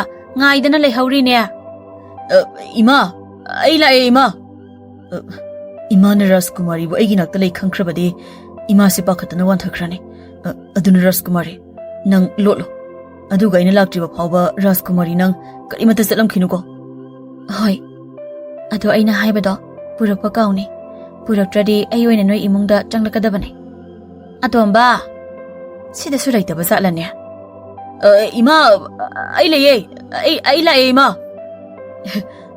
ꯁꯪꯒꯣꯏꯁꯦ ꯃꯣꯠꯃꯟꯗꯅ ꯁꯦꯡꯗꯣꯛꯂꯝꯕꯅꯤ ꯏꯃꯥ ꯍꯌꯦꯡ ꯇꯧꯔꯕꯁꯨ ꯌꯥꯕꯗꯨꯕꯣ ꯂꯥꯛꯑꯣ ꯂꯥꯛꯑꯣ ꯆꯥꯛ ꯆꯥꯊꯣꯛꯂꯨꯔꯁꯤ ꯍꯣꯏ ꯑꯩꯁꯨ ꯆꯥꯛ ꯂꯥꯝꯕꯅꯤ ꯌꯥꯗ꯭ꯔꯦ ꯑꯗꯣ ꯏꯃꯥ ꯆꯥꯛ ꯈꯔ ꯍꯦꯟꯅ ꯊꯣꯡꯕ ꯅꯠꯇ꯭ꯔꯣ ꯉꯁꯤꯗꯤ ꯏꯆꯥꯕꯨ ꯆꯥꯛ ꯌꯥꯝꯅ ꯂꯥꯝꯂꯕ꯭ꯔꯅꯦ ꯍꯣꯏ ꯍꯣꯏ ꯏꯆꯥꯅ ꯑꯣꯛꯇ꯭ꯔꯁꯨ ꯏꯃꯥ ꯆꯥꯛ ꯂꯣꯡꯈꯠꯀꯦ ꯅꯤꯡꯊꯤꯕꯒꯤ ꯃꯃꯥ ꯃꯆꯥꯒꯤ ꯌꯥꯝ ꯅꯨꯡꯁꯤꯅꯕ ꯃꯇꯧꯗꯨ ꯎꯔꯒ ꯇꯥꯔꯒ ꯔꯥꯖꯀꯨꯃꯥꯔꯤ ꯂꯥꯏꯖꯂꯦꯝꯕꯤꯗꯣ ꯁꯪꯒꯣꯏ ꯑꯗꯨꯗꯒꯤ ꯇꯨꯃꯤꯟꯅ ꯊꯣꯛꯂꯛꯇꯨꯅ ꯅꯤꯡꯊꯤꯕꯒꯤ ꯃꯇꯨꯡ ꯏꯟꯅꯔꯝꯃꯤ ꯑꯗꯨꯒ ꯐꯛꯂꯥꯡꯒꯤ ꯑꯍꯣꯕꯗꯒꯤ ꯅꯤꯡꯊꯤꯕꯒꯤ ꯃꯃꯥ ꯃꯄꯥ ꯃꯌꯥꯝꯕ ꯃꯇꯩꯃ ꯑꯉꯥꯡꯁꯤꯡ ꯑꯗꯨꯒ ꯌꯥꯝ ꯅꯨꯡꯁꯤꯅꯅ ꯍꯔꯥꯎ ꯍꯔꯥꯎ ꯆꯥꯛ ꯆꯥꯃꯤꯟꯅꯕꯗꯨ ꯌꯦꯡꯂꯒ ꯔꯥꯖꯀꯨꯃꯥꯔꯤ ꯂꯥꯏꯖꯂꯦꯝꯕꯤꯁꯨ ꯃꯊꯃꯣꯏꯗ ꯃꯃꯣꯟ ꯅꯣꯛꯆꯔꯝꯃꯤ ꯃꯣꯏ ꯂꯥꯏꯔꯕ ꯈꯨꯡꯒꯪꯒꯤ ꯂꯥꯏꯔꯕ ꯏꯃꯨꯡꯒꯤ ꯏꯆꯝ ꯆꯝꯖꯕ ꯄꯨꯟꯁꯤꯒꯤ ꯆꯥꯛ ꯈꯨꯆꯥꯁꯤꯅꯕꯨ ꯍꯦꯟꯅ ꯍꯥꯎꯗꯧ ꯃꯥꯜꯂꯤꯅꯦ ꯃꯃꯥꯡꯗ ꯂꯥꯂꯇꯣꯟ ꯐꯖꯕ ꯑꯆꯧꯕ ꯑꯃꯗ ꯆꯥꯛ ꯍꯤꯟꯖꯥꯡ ꯇꯞ ꯇꯥꯕ ꯃꯈꯩ ꯍꯥꯞꯆꯤꯜꯂꯒ ꯃꯨꯟꯅ ꯃꯨꯟꯅ ꯌꯦꯟꯅ ꯍꯔꯥꯎ ꯅꯨꯡꯉꯥꯏꯅ ꯆꯥꯛ ꯆꯥꯕꯁꯤ ꯎꯔꯒ ꯑꯩꯁꯦ ꯆꯥꯕ ꯌꯥꯎꯅꯤꯡꯈ꯭ꯔꯦꯗ ꯑꯁ ꯆꯥꯛꯈꯣꯝꯒꯁꯦ ꯈꯨꯆꯥꯎ ꯑꯃꯅꯦ ꯃꯣꯏꯒꯤ ꯆꯥꯛ ꯆꯥꯛꯈꯣꯝ ꯑꯃꯁꯤꯅ ꯑꯩꯒꯤꯗꯤ ꯆꯥꯛꯈꯣꯝ 5ꯗꯤ ꯊꯣꯛꯀꯅꯤ ꯑꯦ ꯃꯣꯏ ꯆꯥꯛ ꯆꯥꯕ ꯇꯧꯅꯈ꯭ꯔꯦ ꯑꯩ ꯑꯃꯨꯛ ꯍꯥꯟꯅꯒꯤ ꯃꯐꯝꯗ ꯂꯣꯠꯂꯨꯔꯒꯦ ꯑꯁ ꯆꯥꯛꯁꯨ ꯂꯥꯝꯕꯅ ꯌꯥꯗ꯭ꯔꯦꯗ ꯑꯩ ꯅꯤꯡꯊꯤꯕꯒꯤ ꯃꯃꯥꯅ ꯑꯇꯣꯝꯕ ꯀꯔꯤꯒꯤ ꯆꯥꯛꯅꯣ ꯏꯆꯥꯅ ꯇꯣꯈꯥꯏꯅ ꯈꯥꯏꯗꯣꯛꯂꯒ ꯊꯝꯃꯤꯗꯨꯕꯣ ꯃꯄꯥꯅ ꯑꯃꯨꯛ ꯀꯅꯥꯗ ꯄꯤꯖꯒꯦ ꯍꯥꯏꯔꯤꯕꯅꯣ ꯇꯣꯝꯕ ꯏꯃꯥ ꯄꯥꯕ ꯑꯩ ꯍꯣꯔꯦꯟ ꯑꯍꯤꯡꯗ ꯆꯔꯥ ꯋꯥꯅꯕꯅꯤ ꯃꯇꯩꯃꯁꯤꯡꯗꯨꯅ ꯑꯍꯤꯡꯗꯕꯨ ꯀꯅꯥꯅ ꯆꯔꯥ ꯋꯥꯅꯒꯦ ꯑꯇꯣꯝꯕ ꯏꯇꯩꯃ ꯍꯣꯏꯅꯗꯤ ꯈꯪꯗ꯭ꯔꯤꯕ ꯑꯍꯤꯡꯗ ꯆꯥꯛ ꯂꯥꯝꯕꯒꯤ ꯈꯨꯠꯂꯥꯝꯁꯤꯗꯤ ꯑꯔꯣꯏꯕꯤꯅꯤꯍꯦ ꯇꯤꯟꯒꯁꯦ ꯑꯔ ꯇꯥꯕꯖꯥꯠꯅꯤꯍꯦ ꯅꯤꯡꯊꯤꯕꯒꯤ ꯃꯇꯧꯗꯨꯗ ꯃꯣꯏ ꯃꯌꯥꯝꯗꯣ ꯋꯥ ꯂꯥꯎꯅ ꯅꯣꯛꯏ ꯑꯗꯨꯒ ꯃꯌꯥꯝꯗꯨ ꯆꯥꯛ ꯆꯥꯕ ꯇꯣꯛꯅꯗꯨꯅ ꯃꯥꯅ ꯇꯧꯒꯗꯕ ꯂꯣꯏꯁꯤꯟꯒꯗꯕ ꯊꯕꯛꯁꯤꯡ ꯂꯣꯏꯁꯤꯟꯅꯗꯨꯅ ꯃꯥꯒꯤ ꯀꯥꯗ ꯇꯨꯝꯕ ꯑꯃꯨꯛ ꯆꯪꯅꯈꯤꯔꯝꯃꯤ ꯃꯤꯀꯨꯞ ꯈꯔꯒꯤ ꯃꯇꯨꯡ ꯃꯌꯥꯝ ꯑꯗꯨꯅ ꯇꯨꯝꯅꯈꯤꯕꯒ ꯅꯤꯡꯊꯤꯕ ꯃꯥꯒꯤ ꯐꯃꯨꯡꯗꯒꯤ ꯇꯞꯅ ꯍꯧꯒꯠꯇꯨꯅ ꯃꯃꯥꯒꯤ ꯐꯅꯦꯛ ꯐꯤ ꯐꯨꯔꯤꯠ ꯑꯔꯩꯕ ꯈꯔ ꯇꯨꯃꯤꯟꯅ ꯂꯧꯊꯣꯛꯇꯨꯅ ꯆꯥꯛꯁꯪꯗ ꯑꯃꯨꯛ ꯆꯪꯗꯨꯅ ꯉꯁꯥꯏꯒꯤ ꯆꯔꯥ ꯋꯥꯅꯕ ꯆꯥꯛꯅꯦꯅ ꯈꯥꯛꯈꯤꯕ ꯆꯥꯛꯂꯨꯛꯇꯨ ꯄꯨꯗꯨꯅ ꯔꯥꯖꯀꯨꯃꯥꯔꯤꯅ ꯂꯩꯔꯤꯕ ꯁꯪꯒꯣꯏ ꯑꯗꯨ ꯇꯝꯅ ꯇꯨꯃꯤꯟꯅ ꯂꯥꯛꯂꯝꯃꯤ ꯑꯗꯨꯕꯨ ꯅꯤꯡꯊꯤꯕꯒꯤ ꯃꯃꯥꯗꯤ ꯇꯨꯝꯂꯝꯗꯕꯅ ꯅꯤꯡꯊꯤꯕꯅ ꯇꯨꯃꯤꯟꯅ ꯇꯧꯔꯤꯕꯁꯤꯡꯗꯨ ꯎꯔꯒ ꯄꯨꯡꯉꯛ ꯉꯛꯂꯝꯃꯤ꯫ ꯑꯗꯨꯅ ꯃꯃꯥꯁꯨ ꯅꯤꯡꯊꯤꯕꯒꯤ ꯃꯇꯨꯡ ꯇꯨꯃꯤꯟꯅ ꯏꯟꯅꯗꯨꯅ ꯅꯤꯡꯊꯤꯕꯒ ꯔꯥꯖꯀꯨꯃꯥꯔꯤ ꯂꯥꯏꯖꯂꯦꯝꯕꯤꯒꯅ ꯂꯩꯔꯤꯕꯗꯨ ꯐꯛꯂꯥꯡ ꯑꯍꯣꯕꯗꯒꯤ ꯌꯦꯡꯂꯝꯃꯤ꯫ ꯁꯦ, ꯑꯩꯒꯤ ꯏꯃꯥꯅ ꯊꯣꯡꯕ ꯆꯥꯛ ꯏꯟꯖꯥꯡꯅꯤ ꯔꯥꯖꯀꯨꯃꯥꯔꯤ꯫ ꯔꯥꯖꯀꯨꯃꯥꯔꯤꯅ ꯆꯥꯕ ꯍꯩꯅꯒꯗ꯭ꯔꯗꯤ ꯈꯪꯗꯦ꯫ ꯔꯥꯖꯀꯨꯃꯥꯔꯤꯅ ꯌꯥꯝ ꯆꯝꯅ, ꯉꯥꯗꯤ ꯀꯗꯥꯏꯅꯣ? ꯅꯣꯏ ꯉꯁꯥꯏ ꯉꯥ ꯃꯌꯥꯝ ꯆꯥꯈꯤꯗꯥꯏꯅꯦ? ꯍꯥ, ꯅꯪꯗꯤ ꯀꯃꯥꯏ ꯈꯪꯉꯤꯕ? ꯎꯏꯌꯦ, ꯑꯩꯅ ꯆꯥꯛ ꯆꯥꯕꯗꯣ ꯐꯛꯂꯥꯡ ꯑꯍꯣꯕꯗꯒꯤ ꯇꯨꯃꯤꯟꯅ ꯌꯦꯡꯂꯝꯃꯦ꯫ ꯑꯣ, ꯁꯤꯔ ꯉꯥꯁꯦ? ꯁꯤ ꯑꯣꯏꯔꯗꯤ ꯆꯥꯊꯔꯒꯦ꯫ ꯑꯩ ꯆꯥꯛ ꯂꯥꯝꯕꯅ ꯌꯥꯗ꯭ꯔꯦ꯫ ꯍꯥꯎꯌꯦ꯫ ꯇꯞꯅ ꯆꯥꯕꯤꯌꯨ ꯔꯥꯖꯀꯨꯃꯥꯔꯤ, ꯆꯥꯛꯁꯤ ꯅꯪꯒꯤꯅꯤ, ꯀꯅꯥꯝꯇꯅ ꯂꯧꯔꯣꯏꯌꯦ꯫ ꯍꯣꯏꯍꯦ, ꯑꯗꯣ ꯏꯁꯤꯡꯗꯤ? ꯁꯣꯝꯗ ꯂꯩꯖꯔꯦ꯫ ꯑꯗꯣ ꯍꯥꯎꯕ꯭ꯔꯥ ꯑꯩꯒꯤ ꯏꯃꯥꯅ ꯊꯣꯡꯕ ꯆꯥꯛ ꯏꯟꯖꯥꯡꯁꯦ? ꯈꯨꯍꯥꯎ ꯑꯃ! ꯑꯩꯒꯤ ꯄꯨꯟꯁꯤꯗ ꯁꯨꯃꯥꯏꯅ ꯍꯥꯎꯕ ꯆꯥꯛ ꯏꯟꯖꯥꯡ ꯑꯃꯨꯛꯇ ꯆꯥꯖꯗ꯭ꯔꯤ꯫ ꯑꯗꯨꯒ ꯅꯪꯅ ꯑꯩꯒꯤ ꯍꯦꯛ ꯍꯦꯛ ꯄꯨꯔꯛꯄ ꯍꯩꯁꯤꯡꯗꯨꯁꯨ ꯈꯨꯍꯥꯎ ꯑꯃ꯫ ꯑꯗꯣ ꯑꯩꯒꯤ ꯐꯤ ꯍꯣꯡꯅꯕꯗꯤ ꯄꯨꯔꯛꯄ꯭ꯔꯣ? ꯍꯣꯏ, ꯏꯃꯥꯒꯤ ꯑꯔꯩꯕ ꯐꯤꯔꯣꯜ ꯈꯔꯗꯣ ꯄꯨꯔꯛꯄꯅꯦ, ꯁꯤꯗꯒꯤ ꯍꯦꯟꯅ ꯂꯩꯇ꯭ꯔꯦ꯫ ꯑꯗꯨꯗ ꯊꯝꯃꯣ, ꯑꯩ ꯆꯥꯛ ꯍꯥꯟꯅ ꯆꯥꯊꯣꯛꯈꯤꯒꯦ꯫ ꯃꯃꯥꯅ ꯑꯍꯣꯕꯗꯒꯤ, ꯀꯔꯤꯅꯣ ꯑꯩꯅ ꯎꯔꯤꯕ ꯑꯁꯤꯕꯨ? ꯑꯩꯕꯨ ꯃꯪꯂ ꯇꯥꯏꯕꯪꯂꯅꯦ? ꯅꯠꯇꯦ, ꯑꯁꯨꯛ ꯌꯥꯝꯅ ꯃꯁꯛ ꯃꯇꯧ ꯐꯖꯕꯤ ꯅꯨꯄꯤ ꯃꯆꯥ ꯑꯁꯤꯕꯨ ꯑꯩꯈꯣꯏꯒꯤ ꯔꯥꯖꯀꯨꯃꯥꯔꯤꯗꯨꯔꯅꯦ? ꯀꯔꯤꯒꯨꯝꯕ ꯑꯣꯏꯔꯝꯂꯕꯗꯤ ꯀꯝꯗꯧꯅꯤ? ꯏꯅꯤꯡꯊꯧꯅ ꯑꯩꯒꯤ ꯏꯃꯨꯡ ꯃꯅꯨꯡ ꯇꯨꯝꯅ ꯍꯥꯠꯀꯦ ꯍꯥꯏꯔꯛꯂꯒꯅꯤ꯫ ꯑꯩ ꯍꯦꯛꯇ ꯆꯪꯂꯒ ꯍꯪꯂꯒꯦ꯫ ꯅꯤꯡꯊꯤꯕꯒꯤ ꯃꯃꯥ ꯑꯗꯨꯅ ꯏꯈꯪ ꯈꯪꯍꯧꯗꯅ ꯐꯠ ꯂꯥꯎꯅ ꯆꯪꯂꯛꯄꯗꯨꯗ ꯅꯤꯡꯊꯤꯕꯒ ꯔꯥꯖꯀꯨꯃꯥꯔꯤ ꯂꯥꯏꯖꯂꯦꯝꯕꯤꯒꯗꯨ ꯈꯪꯄ꯭ꯔꯦꯛ ꯈꯪꯉꯤ꯫ ꯑꯗꯨꯕꯨ ꯃꯃꯥ ꯑꯗꯨꯒꯤ ꯃꯇꯧꯗꯨꯗ ꯔꯥꯖꯀꯨꯃꯥꯔꯤ ꯂꯥꯏꯖꯂꯦꯝꯕꯤꯒ ꯅꯤꯡꯊꯤꯕꯒꯅ ꯃꯃꯥꯕꯨ ꯊꯦꯝꯗꯨꯅ ꯋꯥꯔꯤ ꯑꯁꯦꯡꯕ ꯄꯨꯝꯕ ꯍꯥꯏꯗꯣꯛꯂꯝꯃꯤ꯫ ꯑꯗꯨꯒ ꯔꯥꯖꯀꯨꯃꯥꯔꯤ ꯂꯥꯏꯖꯂꯦꯝꯕꯤꯅ ꯅꯤꯡꯊꯤꯕꯗ ꯀꯤꯍꯟꯕꯒꯨꯝ ꯃꯃꯥꯗꯁꯨ ꯀꯤꯍꯟꯗꯨꯅ ꯔꯥꯖꯀꯨꯃꯥꯔꯤ ꯂꯥꯏꯖꯂꯦꯝꯕꯤꯅ ꯍꯥꯏꯕ ꯄꯨꯝꯕ ꯏꯟꯅꯕ ꯍꯥꯏꯔꯝꯃꯤ꯫ ꯀꯔꯤꯒꯨꯝꯕ ꯔꯥꯖꯀꯨꯃꯥꯔꯤꯅ ꯍꯥꯏꯕ ꯏꯟꯗ꯭ꯔꯕꯗꯤ ꯅꯤꯡꯊꯤꯕꯒꯤ ꯏꯃꯨꯡ ꯃꯅꯨꯡꯒꯤ ꯃꯤꯑꯣꯏ ꯄꯨꯝꯕ ꯃꯄꯥꯅꯤꯡꯊꯧꯅ ꯍꯥꯠꯀꯅꯤ ꯍꯥꯏꯅ, ꯔꯥꯖꯀꯨꯃꯥꯔꯤꯅ ꯍꯥꯏꯕ ꯏꯜꯂꯒꯅ ꯀꯩꯁꯨ ꯇꯧꯔꯣꯏ ꯍꯥꯏꯅ꯫ ꯑꯗꯨꯅ ꯔꯥꯖꯀꯨꯃꯥꯔꯤ ꯂꯥꯏꯖꯂꯦꯝꯕꯤꯕు ꯀꯅꯥ ꯈꯪꯍꯟꯗꯅ ꯅꯤꯡꯊꯤꯕꯒꯤ ꯁꯪꯒꯣꯏꯗ ꯂꯣꯠꯇꯨꯅ ꯂꯩꯔꯝꯃꯤ꯫ ꯑꯗꯨꯒ ꯇꯟꯖꯥ ꯌꯦꯡꯂꯒ ꯅꯤꯡꯊꯤꯕꯒꯤ ꯎꯄꯨꯗ ꯔꯥꯖꯀꯨꯃꯥꯔꯤꯕꯨ ꯂꯣꯠꯅ ꯍꯥꯞꯇꯨꯅ ꯁꯟ ꯒꯥꯔꯤꯗ ꯈꯨꯟꯗꯒꯤ ꯂꯥꯞꯅ ꯍꯦꯛ ꯍꯦꯛꯁꯨ ꯀꯣꯏꯕ ꯄꯨꯕꯤꯔꯝꯃꯤ꯫ ꯁꯣꯝꯗꯅ ꯀꯣꯅꯨꯡꯒꯤ ꯂꯥꯟꯃꯤꯁꯤꯡꯅ ꯔꯥꯖꯀꯨꯃꯥꯔꯤ ꯂꯥꯏꯖꯂꯦꯝꯕꯤꯕꯨ ꯊꯤꯔꯛꯄꯗ ꯅꯤꯡꯊꯤꯕꯒꯤ ꯈꯨꯡꯒꯪꯗꯁꯨ ꯌꯧꯔꯛꯂꯝꯃꯤ꯫ ꯑꯗꯨꯕꯨ ꯂꯥꯏꯕꯛ ꯐꯕꯗꯤ ꯅꯤꯡꯊꯤꯕꯒ ꯔꯥꯖꯀꯨꯃꯥꯔꯤꯒꯗꯤ ꯈꯨꯟꯗꯒꯤ ꯂꯥꯞꯅ ꯑꯆꯤꯛꯄ ꯆꯤꯡꯌꯥꯒꯤ ꯐꯖꯔꯕ ꯃꯐꯝ ꯑꯃꯗ ꯀꯣꯏꯗꯨꯅ ꯂꯩꯔꯝꯃꯤ꯫ ꯅꯤꯡꯊꯤꯕ, ꯑꯩ ꯌꯥꯝꯅ ꯍꯔꯥꯎꯏ꯫ ꯀꯔꯤꯒꯨꯝꯕ ꯑꯩꯁꯦ ꯅꯪꯒ ꯊꯦꯡꯅꯔꯝꯗ꯭ꯔꯕꯗꯤ ꯑꯩꯒꯤ ꯂꯩꯕꯥꯛ ꯑꯁꯤꯒꯤ ꯑꯁꯨꯛ ꯌꯥꯝꯅ ꯐꯖꯕ ꯃꯐꯝꯁꯤꯡꯁꯦ ꯀꯣꯏꯕ ꯌꯦꯡꯕ ꯐꯪꯂꯝꯂꯣꯏ꯫ ꯀꯩꯗꯧꯔꯒꯦ ꯅꯪꯅ ꯏꯄꯥꯗ ꯄꯥꯈꯠꯂꯒ ꯁꯨꯝ ꯂꯩꯔꯤꯗꯨꯕꯣ? ꯂꯥꯛꯑꯣ, ꯑꯩꯒꯤ ꯈꯨꯠ ꯅꯥꯝꯃꯁꯦ ꯄꯥꯏꯔꯨ ꯂꯥꯛꯑꯣ꯫ ꯑꯗꯨꯒ ꯈꯨꯠ ꯁꯥꯡꯅ ꯇꯤꯡꯊꯣꯛꯇꯨꯅ ꯃꯥꯂꯪꯕꯒꯤ ꯏꯪꯂꯕ ꯅꯨꯡꯁꯤꯠ ꯑꯁꯦ ꯐꯥꯗꯨꯅ ꯁꯥꯟꯅꯁꯤ꯫ ꯑꯩꯅ ꯁꯣꯝꯗ ꯀꯣꯅꯨꯡꯒꯤ ꯂꯥꯟꯃꯤꯁꯤꯡ ꯂꯥꯛꯇꯅ ꯈꯪꯅꯔꯛꯀꯗ꯭ꯔꯅ ꯁꯣꯔ ꯐꯥꯎꯕ ꯇꯨꯃꯤꯟ ꯍꯣ ꯂꯩꯔꯦ꯫ ꯑꯗꯨꯒ ꯃꯥꯅ ꯅꯨꯡꯁꯤꯠ ꯐꯥ ꯁꯥꯟꯅꯁꯤ, ꯅꯨꯡꯁꯤꯠꯄꯨ ꯐꯥꯕ ꯌꯥꯕꯗꯧꯅ꯫ ꯑꯁ ꯂꯥꯛꯑꯣꯍꯦ꯫ ꯂꯥꯛꯑꯔꯣꯏ? ꯑꯗꯨꯗꯤ ꯑꯩ ꯀꯣꯅꯨꯡꯗ ꯍꯜꯂꯒ ꯏꯄꯥ ꯅꯤꯡꯊꯧꯗ ꯑꯩꯁꯦ ꯅꯪꯅ ꯐꯥꯔꯒ ꯄꯨꯕꯅꯦꯅ ꯍꯥꯏꯌꯨꯔꯥ? ꯅꯤꯡꯊꯤꯕ ꯐꯨꯛ ꯍꯧꯒꯠꯂꯒ ꯆꯦꯟꯁꯤꯜꯂꯛꯏ꯫ ꯑꯗꯨꯒ ꯔꯥꯖꯀꯨꯃꯥꯔꯤ ꯂꯥꯏꯖꯂꯦꯝꯕꯤꯒꯤ ꯈꯨꯠꯁꯥ ꯄꯥꯏꯗꯨꯅ ꯃꯥꯂꯪꯕꯒꯤ ꯁꯍꯨꯝ ꯑꯗꯨꯗ ꯔꯥꯖꯀꯨꯃꯥꯔꯤ ꯂꯥꯏꯖꯂꯦꯝꯕꯤꯒ ꯄꯨꯟꯅ ꯁꯥꯟꯅꯖꯩ꯫ ꯅꯤꯡꯊꯤꯕꯒꯤ ꯆꯝꯂꯕ ꯃꯇꯧꯗꯨꯗ ꯑꯗꯨꯃꯥꯏꯅ ꯑꯩꯅ ꯍꯥꯏꯕ ꯏꯜꯂꯣꯕ꯫ ꯏꯕꯥꯅꯤ ꯈꯨꯠ ꯁꯝꯅꯔꯒ ꯆꯦꯟꯁꯤꯔ ꯅꯤꯡꯊꯤꯕ? ꯍꯣꯏ, ꯍꯣꯏ ꯍꯥꯏꯕ ꯅꯠꯇꯅ ꯀꯔꯤꯗꯤ ꯄꯥꯝꯕꯩ ꯂꯩ꯫ ꯍꯣꯏ, ꯆꯦꯟꯁꯤ ꯔꯥꯖꯀꯨꯃꯥꯔꯤ꯫ ꯑꯩꯉꯣꯟꯗ ꯔꯥꯖꯀꯨꯃꯥꯔꯤꯅ ꯀꯧꯕꯗꯣ ꯀꯧꯔꯛꯂꯅꯨꯋꯣ꯫ ꯃꯤꯅ ꯇꯥꯈ꯭ꯔꯕꯗꯤ ꯑꯩ ꯀꯅꯥꯅꯣ ꯍꯥꯏꯕ ꯈꯪꯈ꯭ꯔꯅꯤꯌꯦ꯫ ꯑꯗꯨꯅ ꯉꯁꯤꯗꯒꯤ ꯅꯠꯇꯦ, ꯍꯧꯖꯤꯛꯇꯒꯤ ꯃꯤꯡ ꯑꯃ ꯑꯣꯏꯅ ꯀꯧꯔꯛꯑꯣ꯫ ꯀꯔꯤ ꯃꯤꯡ ꯀꯧꯗꯣꯏꯕ ꯔꯥꯖꯀꯨꯃꯥꯔꯤ? ꯔꯥꯖꯀꯨꯃꯥꯔꯤ ꯍꯥꯏꯕꯗꯣ ꯍꯥꯏꯔꯛꯂꯅꯨ ꯍꯥꯏꯕꯅꯦ꯫ ꯅꯪ ꯁꯤꯅꯤꯡꯂꯕꯣꯅ? ꯂꯥꯏꯖ ꯀꯧꯔꯛꯑꯣ꯫ ꯂꯥꯏꯖꯒ ꯂꯥꯏꯖꯂꯦꯝꯕꯤꯒ ꯀꯔꯤꯗ ꯈꯦꯠꯅꯔꯤꯒꯦ? ꯑꯃ ꯑꯣꯏꯅ ꯀꯧꯕꯅ ꯐꯠꯇ꯭ꯔꯣ? ꯈꯦꯠꯅꯩ, ꯂꯦꯝꯕꯤ ꯌꯥꯎꯗꯦ꯫ ꯑꯗꯣ ꯅꯪꯅ ꯀꯔꯤ ꯀꯧꯅꯤꯡꯉꯤꯅꯣ ꯑꯩꯉꯣꯟꯗ? ꯁꯣꯅꯣꯂꯩ꯫ ꯔꯥꯖꯀꯨꯃꯥꯔꯤ ꯂꯥꯏꯖꯂꯦꯝꯕꯤꯅ ꯀꯟꯅ ꯂꯥꯎꯔꯛꯏ꯫ ꯆꯠꯂꯣꯍꯦ! ꯑꯗꯨꯕꯨ ꯀꯔꯤ ꯃꯤꯡꯅꯣ? ꯁꯣꯅꯣꯂꯩꯌꯦꯕꯨ ꯑꯗꯨꯗꯤ ꯅꯪꯁꯨ ꯁꯣꯅꯣ ꯀꯧꯗꯅ꯫ ꯁꯨꯝ ꯍꯥꯏꯕꯅꯤꯗ꯫ ꯅꯣꯛꯇꯅ ꯀꯁꯨ ꯇꯧꯔꯤ꯫ ꯂꯥꯏꯖ ꯀꯧꯔꯛꯑꯣ꯫ ꯀꯧ ꯍꯥꯏꯕꯅꯦ꯫ ꯍꯣꯏ, ꯂꯥꯏꯖ꯫ ꯍꯥꯎ, ꯀꯔꯤ ꯍꯥꯏꯒꯦ ꯅꯤꯡꯊꯤꯕ? ꯑꯁ ꯈꯨꯈꯨꯝꯁꯤꯗꯤ ꯊꯃꯣꯏꯔ ꯄꯨꯛꯂ ꯑꯃꯗꯤ ꯃꯊꯒꯪ ꯑꯣꯜꯂꯤꯌꯦ꯫ ꯑꯗꯣ ꯍꯜꯂꯁꯤ ꯂꯥꯏꯖ, ꯃꯝꯗꯧꯔꯤ꯫ ꯉꯥꯏꯈꯣꯍꯦ, Korong mana Chinyada, tapna takibada, Yankiseba, Aduga Yumda Halase. Yumda Egi Imado, Pakat Panaloy Ramanib. Pakat Loye, I lady city.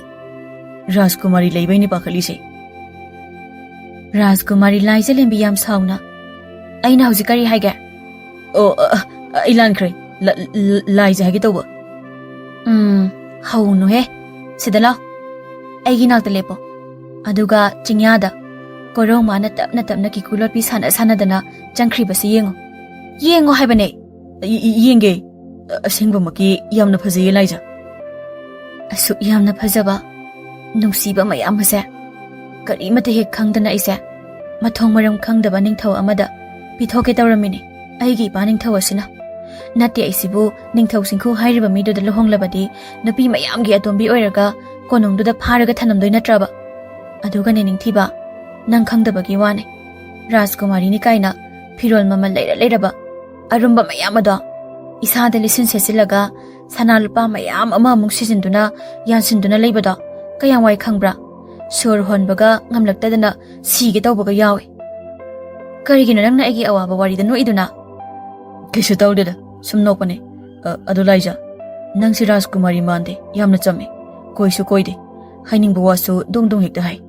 Nangdi Konum the Lega Dabanate, Higinak the Nati, Kungang the Lega Daban Hagatobane.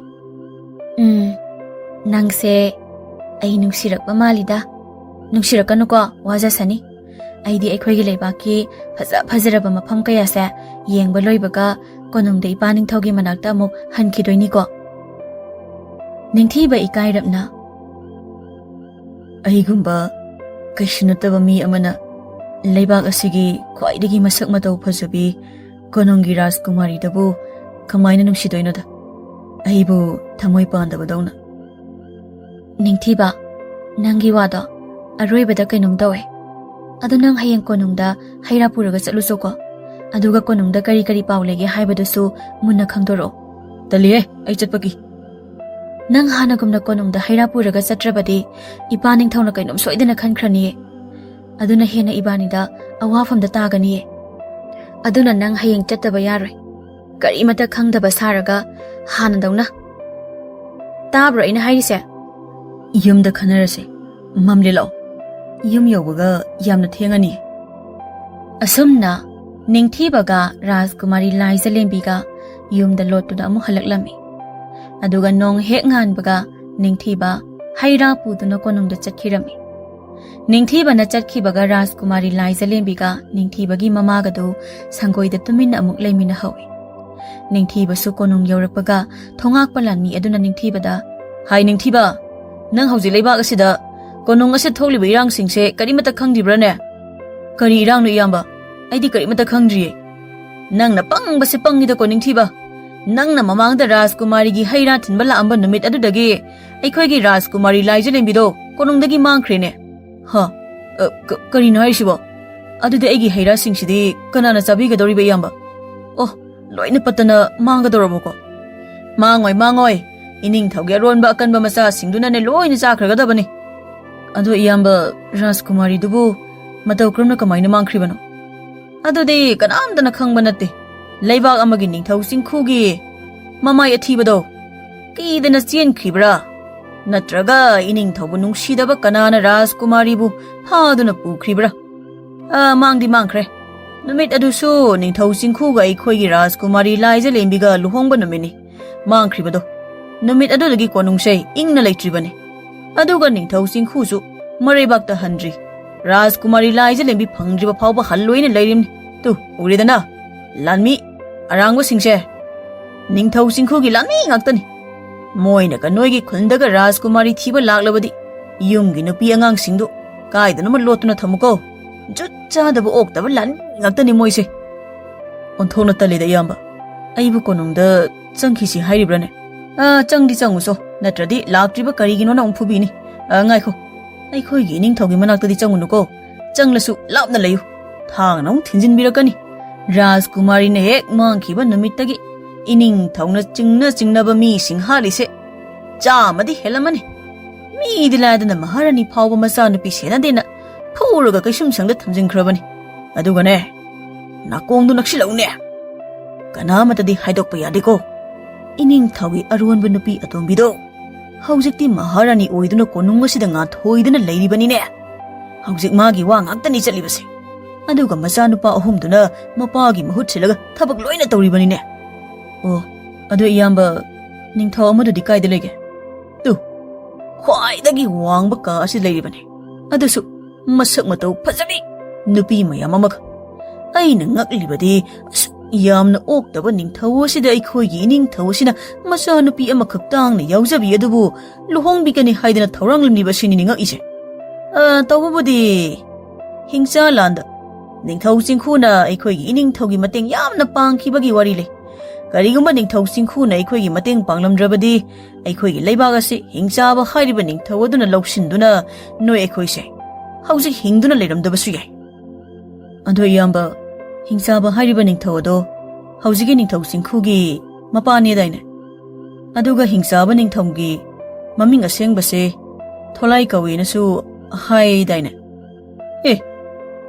ꯅꯪꯗꯤ ꯃꯗꯨ ꯀꯃꯥꯏ ꯈꯪꯉꯤꯕ ꯍꯤꯡꯆꯥ ꯂꯥꯟꯗꯤ ꯅꯪ ꯄꯣꯛꯂꯝꯈꯤꯔꯣꯏ ꯑꯗꯨꯒ ꯃꯁꯤꯒꯤ ꯋꯥꯔꯤꯁꯤꯗꯤ ꯊꯥꯏꯅꯒꯤ ꯑꯍꯜ ꯈꯔ ꯅꯠꯇꯅ ꯀꯅꯥꯝꯇꯅ ꯈꯪꯅꯗꯕ ꯋꯥꯔꯤꯅꯤ ꯑꯗꯨꯒ ꯋꯥꯔꯤ ꯑꯁꯤꯒꯤ ꯃꯇꯥꯡꯗ ꯍꯦꯛꯇ ꯄꯟꯕꯁꯨ ꯌꯥꯗꯕꯅꯤ ꯍꯦꯛ ꯄꯟꯕ ꯁꯥꯟꯅꯕꯗ ꯁꯤꯕꯒꯤ ꯆꯩꯔꯥꯛ ꯐꯪꯂꯤꯕꯅꯤꯅꯦ ꯏꯌꯥꯝꯕ ꯑꯩꯁꯨ ꯑꯩꯒꯤ ꯏꯄꯥꯄꯣꯛꯄ ꯏꯄꯨꯅ ꯏꯗꯨꯅ ꯊꯝꯕꯤꯔꯝꯕ ꯃꯇꯝꯗꯒꯤ ꯑꯏꯕ ꯂꯥꯏꯔꯤꯛꯇꯒꯤ ꯊꯦꯡꯅꯖꯕꯅꯤ ꯑꯗꯨꯅ ꯑꯩꯈꯣꯏꯒꯤ ꯏꯅꯤꯡꯊꯧꯒ ꯅꯤꯡꯊꯧ ꯆꯤꯡꯈꯨꯒ ꯃꯣꯏ ꯑꯅꯤꯒꯤ ꯃꯔꯛꯇ ꯀꯅꯥꯝꯇꯅ ꯈꯪꯗꯕ ꯑꯔꯣꯟꯕ ꯋꯥꯔꯤ ꯑꯃꯗꯤ ꯁꯣꯏꯗꯅ ꯂꯩꯔꯝꯒꯅꯤ ꯏꯌꯥꯝꯕ ꯍꯩ ꯌꯥꯔꯦ ꯋꯥꯔꯤꯗꯨ ꯁ꯭ꯋꯥꯏꯗ ꯂꯣꯏꯁꯤꯜꯂꯁꯤ ꯆꯪꯉꯣ ꯅꯪꯒꯤ ꯍꯩꯔꯥꯁꯤꯡꯁꯤꯁꯨ ꯄꯤꯎꯔꯣ ꯑꯗꯨꯒ ꯑꯩꯅ ꯍꯥꯏꯕꯗꯣ ꯀꯥꯎꯒꯅꯨꯀꯣ ꯏꯅꯤꯡꯊꯧꯒꯤ ꯃꯅꯥꯛꯇ ꯌꯥꯝ ꯅꯛꯁꯤꯜꯂꯨꯅꯨꯀꯣ ꯃꯁꯤꯒꯤ ꯑꯉꯥꯡꯁꯦ ꯏꯆꯝ ꯆꯝꯖꯕꯒꯤ ꯋꯥꯅꯤ ꯃꯀꯣꯛꯇꯤ ꯑꯩꯗꯧꯅ ꯑꯗꯨꯝ ꯂꯩꯕ ꯑꯉꯥꯡꯅꯤ ꯉꯥꯏꯍꯥꯛ ꯂꯩꯔꯒ ꯅꯤꯡꯊꯤꯕꯗꯣ ꯀꯣꯅꯨꯡꯗꯒꯤ ꯑꯃꯨꯛ ꯊꯣꯛꯂꯛꯏ ꯃꯗꯨꯗ ꯂꯥꯟꯃꯤ ꯑꯗꯨꯅ ꯅꯤꯡꯊꯤꯕ ꯅꯪ ꯍꯤꯡꯅꯗꯤ ꯊꯣꯛꯇꯤ ꯊꯣꯛꯂꯛꯑꯦꯗꯅ ꯅꯠꯇꯦ ꯅꯪꯒꯤ ꯍꯩꯔꯥꯁꯤꯡꯗꯨꯕꯨ ꯏꯅꯤꯡꯊꯧꯅ ꯂꯧꯍꯧꯕ꯭ꯔꯣ ꯏꯌꯥꯝꯕ ꯏꯅꯤꯡꯊꯧꯅꯗꯤ ꯂꯧꯗ꯭ꯔꯦ ꯃꯄꯥꯟ ꯂꯝꯒꯤ ꯅꯤꯡꯊꯧ ꯆꯤꯡꯈꯨꯅ ꯂꯣꯏꯅ ꯂꯧꯍꯧꯋꯦ ꯑꯗꯨꯒ ꯍꯩꯁꯤꯡ ꯑꯗꯨ ꯆꯥꯕ ꯂꯣꯏꯕꯒ ꯑꯃꯨꯛ ꯄꯨꯔꯛꯑꯣꯅꯁꯨ ꯍꯥꯏꯔꯦ ꯏꯌꯥꯝꯕ ꯀꯔꯤ ꯍꯥꯏꯕ ꯅꯤꯡꯊꯧ ꯆꯤꯡꯈꯨꯅ ꯅꯪꯒꯤ ꯍꯩꯁꯤꯡꯗꯨ ꯂꯣꯏꯅ ꯂꯧꯍꯧꯔꯦꯕ ꯑꯃꯨꯛꯀꯁꯨ ꯄꯨꯔꯛꯑꯣ ꯍꯥꯏꯍꯧꯋꯦꯕ ꯃꯁꯤꯒꯤ ꯅꯤꯡꯊꯧ ꯑꯁꯤꯅ ꯈꯜꯂꯤꯕꯁꯤ ꯀꯔꯤꯅꯣꯕ ꯀꯣꯅꯨꯡ ꯑꯁꯤ ꯂꯩꯔꯤꯕ ꯃꯁꯛ ꯃꯇꯧ ꯐꯖꯕꯤ ꯅꯨꯄꯤꯁꯤꯡꯁꯨ ꯃꯥꯒꯤ ꯃꯅꯥꯛꯇ ꯂꯣꯏ ꯊꯝꯖꯤꯜꯂꯤ ꯑꯗꯨꯒ ꯂꯩꯕꯥꯛ ꯑꯁꯤꯗ ꯈ꯭ꯋꯥꯏꯗꯒꯤ ꯍꯥꯎꯔꯤꯕ ꯅꯪꯒꯤ ꯍꯩꯔꯥꯁꯤꯡꯁꯤꯁꯨ ꯃꯥꯅ ꯑꯃꯨꯛ ꯆꯥꯕ ꯍꯧꯗꯧꯔꯕ ꯑꯩ ꯐꯥꯎꯕ ꯑꯁꯨꯛ ꯀꯨꯏꯕ ꯆꯍꯤꯁꯤ ꯃꯔꯨ ꯐꯥꯎꯕ ꯆꯨꯕ ꯐꯪꯗ꯭ꯔꯤ ꯑꯗꯣ ꯅꯤꯡꯊꯤꯕ ꯅꯪꯒꯤ ꯏꯪꯈꯣꯜꯗꯨꯕꯨ ꯀꯌꯥꯝ ꯆꯥꯎꯒꯦꯅꯦ ꯍꯩ ꯔꯥꯅ ꯀꯌꯥꯝ ꯄꯥꯜꯂꯤꯒꯦꯅꯦ ꯅꯌꯥꯝꯕꯁꯨ ꯆꯥꯕ ꯐꯪꯕ ꯐꯪꯗꯕ ꯅꯣꯡꯃꯇꯪ ꯑꯣꯏꯔꯁꯨ ꯂꯥꯛꯂꯒ ꯌꯦꯡꯅꯤꯡꯉꯤꯅꯦ ꯂꯥꯛꯑꯣ ꯏꯌꯥꯝꯕ ꯑꯗꯨ ꯑꯩ ꯊꯦꯡꯈ꯭ꯔꯦ ꯌꯨꯝꯗ ꯍꯜꯂꯒꯦ ꯏꯌꯥꯝꯕ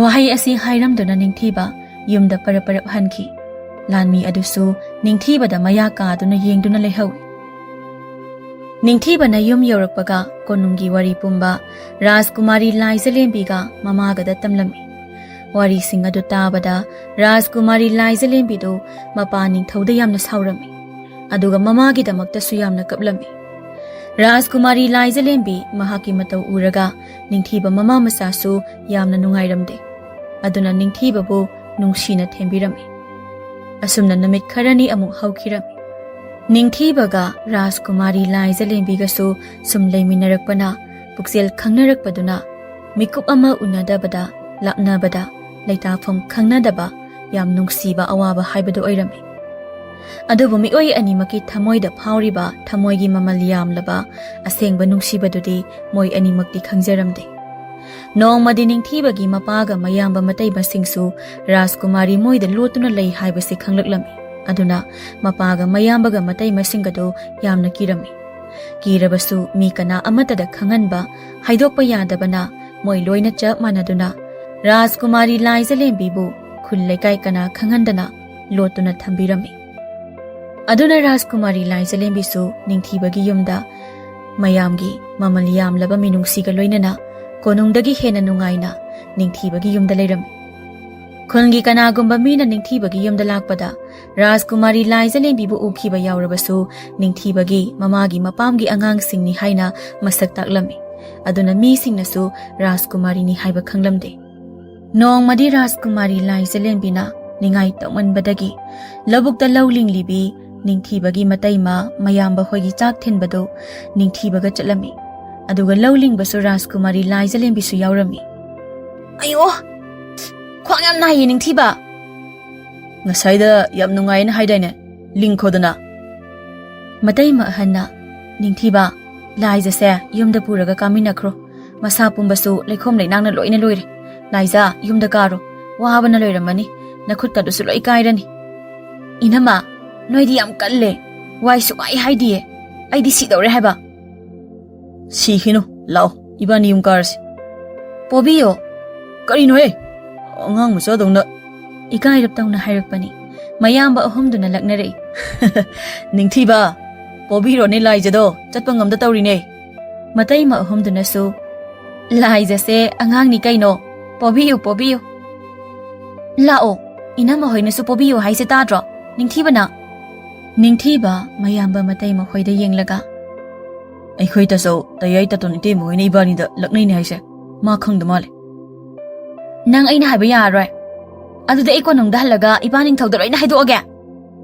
ꯃꯌꯥꯝꯕ ꯃꯇꯩꯃꯁꯤꯡꯗꯨꯅ ꯅꯤꯡꯊꯤꯕ ꯀꯣꯛ ꯄꯣꯔꯣꯅꯦ ꯅꯪꯕꯣ꯫ ꯅꯤꯡꯊꯤꯕꯅ ꯏꯀꯥꯏꯕꯣꯏ ꯀꯤꯕꯣꯏ ꯔꯥꯖꯀꯨꯃꯥꯔꯤ ꯂꯥꯏꯖꯂꯦꯝꯕꯤꯗꯣ ꯃꯅꯪꯒꯟꯗ ꯄꯣꯗꯨꯅ ꯂꯧꯕꯨꯛꯇꯒꯤ ꯀꯥꯈꯤ꯫ ꯃꯗꯨ ꯎꯔꯒ ꯃꯌꯥꯝꯕ ꯃꯇꯩꯃ ꯍꯣꯏꯗꯨ ꯅꯣꯛꯇꯨꯅ ꯌꯦꯡꯂꯒ ꯂꯩꯍꯧꯏ꯫ ꯔꯥꯖꯀꯨꯃꯥꯔꯤ ꯂꯥꯏꯖꯂꯦꯝꯕꯤꯗꯤ ꯅꯤꯡꯊꯤꯕꯕꯨ ꯍꯦꯟꯅ ꯍꯦꯟꯅ ꯅꯨꯡꯁꯤꯔꯗꯨꯅ ꯅꯤꯡꯊꯤꯕꯒꯤ ꯃꯅꯪꯒꯟꯗ ꯑꯉꯥꯡ ꯃꯆꯥ ꯑꯃꯒꯨꯝꯅ ꯀꯦꯅ ꯑꯣꯏꯅꯖꯩ꯫ ꯅꯤꯡꯊꯤꯕꯁꯨ ꯃꯌꯥꯝꯕ ꯃꯇꯩꯃꯁꯤꯡꯒꯤ ꯃꯅꯥꯛꯇꯒꯤ ꯈꯔ ꯂꯥꯞꯊꯣꯔꯛꯄꯗꯒꯤ ꯔꯥꯖꯀꯨꯃꯥꯔꯤ ꯂꯥꯏꯖꯂꯦꯝꯕꯤꯗꯣ ꯂꯝꯕꯤ ꯌꯧꯔꯕ ꯐꯥꯎꯕ ꯊꯥꯡꯗꯧ ꯌꯥꯈꯤꯗ꯭ꯔꯦ ꯑꯗꯨꯝ ꯄꯣꯔꯒ ꯍꯔꯥꯎꯅ ꯆꯠꯂꯝꯃꯤ꯫ ꯑꯗꯨꯕꯨ ꯁꯨꯝ ꯂꯥꯛꯄꯗ ꯔꯥꯖꯀꯨꯃꯥꯔꯤ ꯂꯥꯏꯖꯂꯦꯝꯕꯤꯒꯤ ꯃꯄꯥꯒꯤ ꯂꯥꯟꯃꯤ ꯈꯔꯒ ꯅꯤꯡꯊꯧ ꯆꯤꯡꯈꯨꯒꯤ ꯂꯥꯟꯃꯤ ꯈꯔꯒ ꯁꯒꯣꯜ ꯇꯣꯡꯗꯨꯅ ꯂꯝꯕꯤꯗ ꯂꯥꯛꯂꯝꯃꯤ꯫ ꯃꯗꯨ ꯎꯕꯗ ꯅꯤꯡꯊꯤꯕ ꯆꯞ ꯂꯦꯞꯄꯤ꯫ ꯀꯩꯗꯧꯔꯒꯦ ꯋꯥꯔꯕꯣ ꯑꯗꯨꯑꯣꯏꯗꯤ ꯑꯩ ꯑꯃꯨꯛ ꯅꯪ ꯄꯣꯕꯤꯌꯨꯔꯣ꯫ ꯂꯥꯏꯖꯥ ꯂꯥꯟꯃꯤ ꯃꯌꯥꯝ ꯑꯃ ꯂꯥꯛꯑꯦ꯫ ꯔꯥꯖꯀꯨꯃꯥꯔꯤ ꯂꯥꯏꯖꯂꯦꯝꯕꯤ ꯅꯤꯡꯊꯤꯕꯒꯤ ꯅꯥꯡꯒꯜꯗꯒꯤ ꯐꯜ ꯂꯥꯎꯅ ꯆꯣꯡꯊꯩ꯫ ꯍꯥ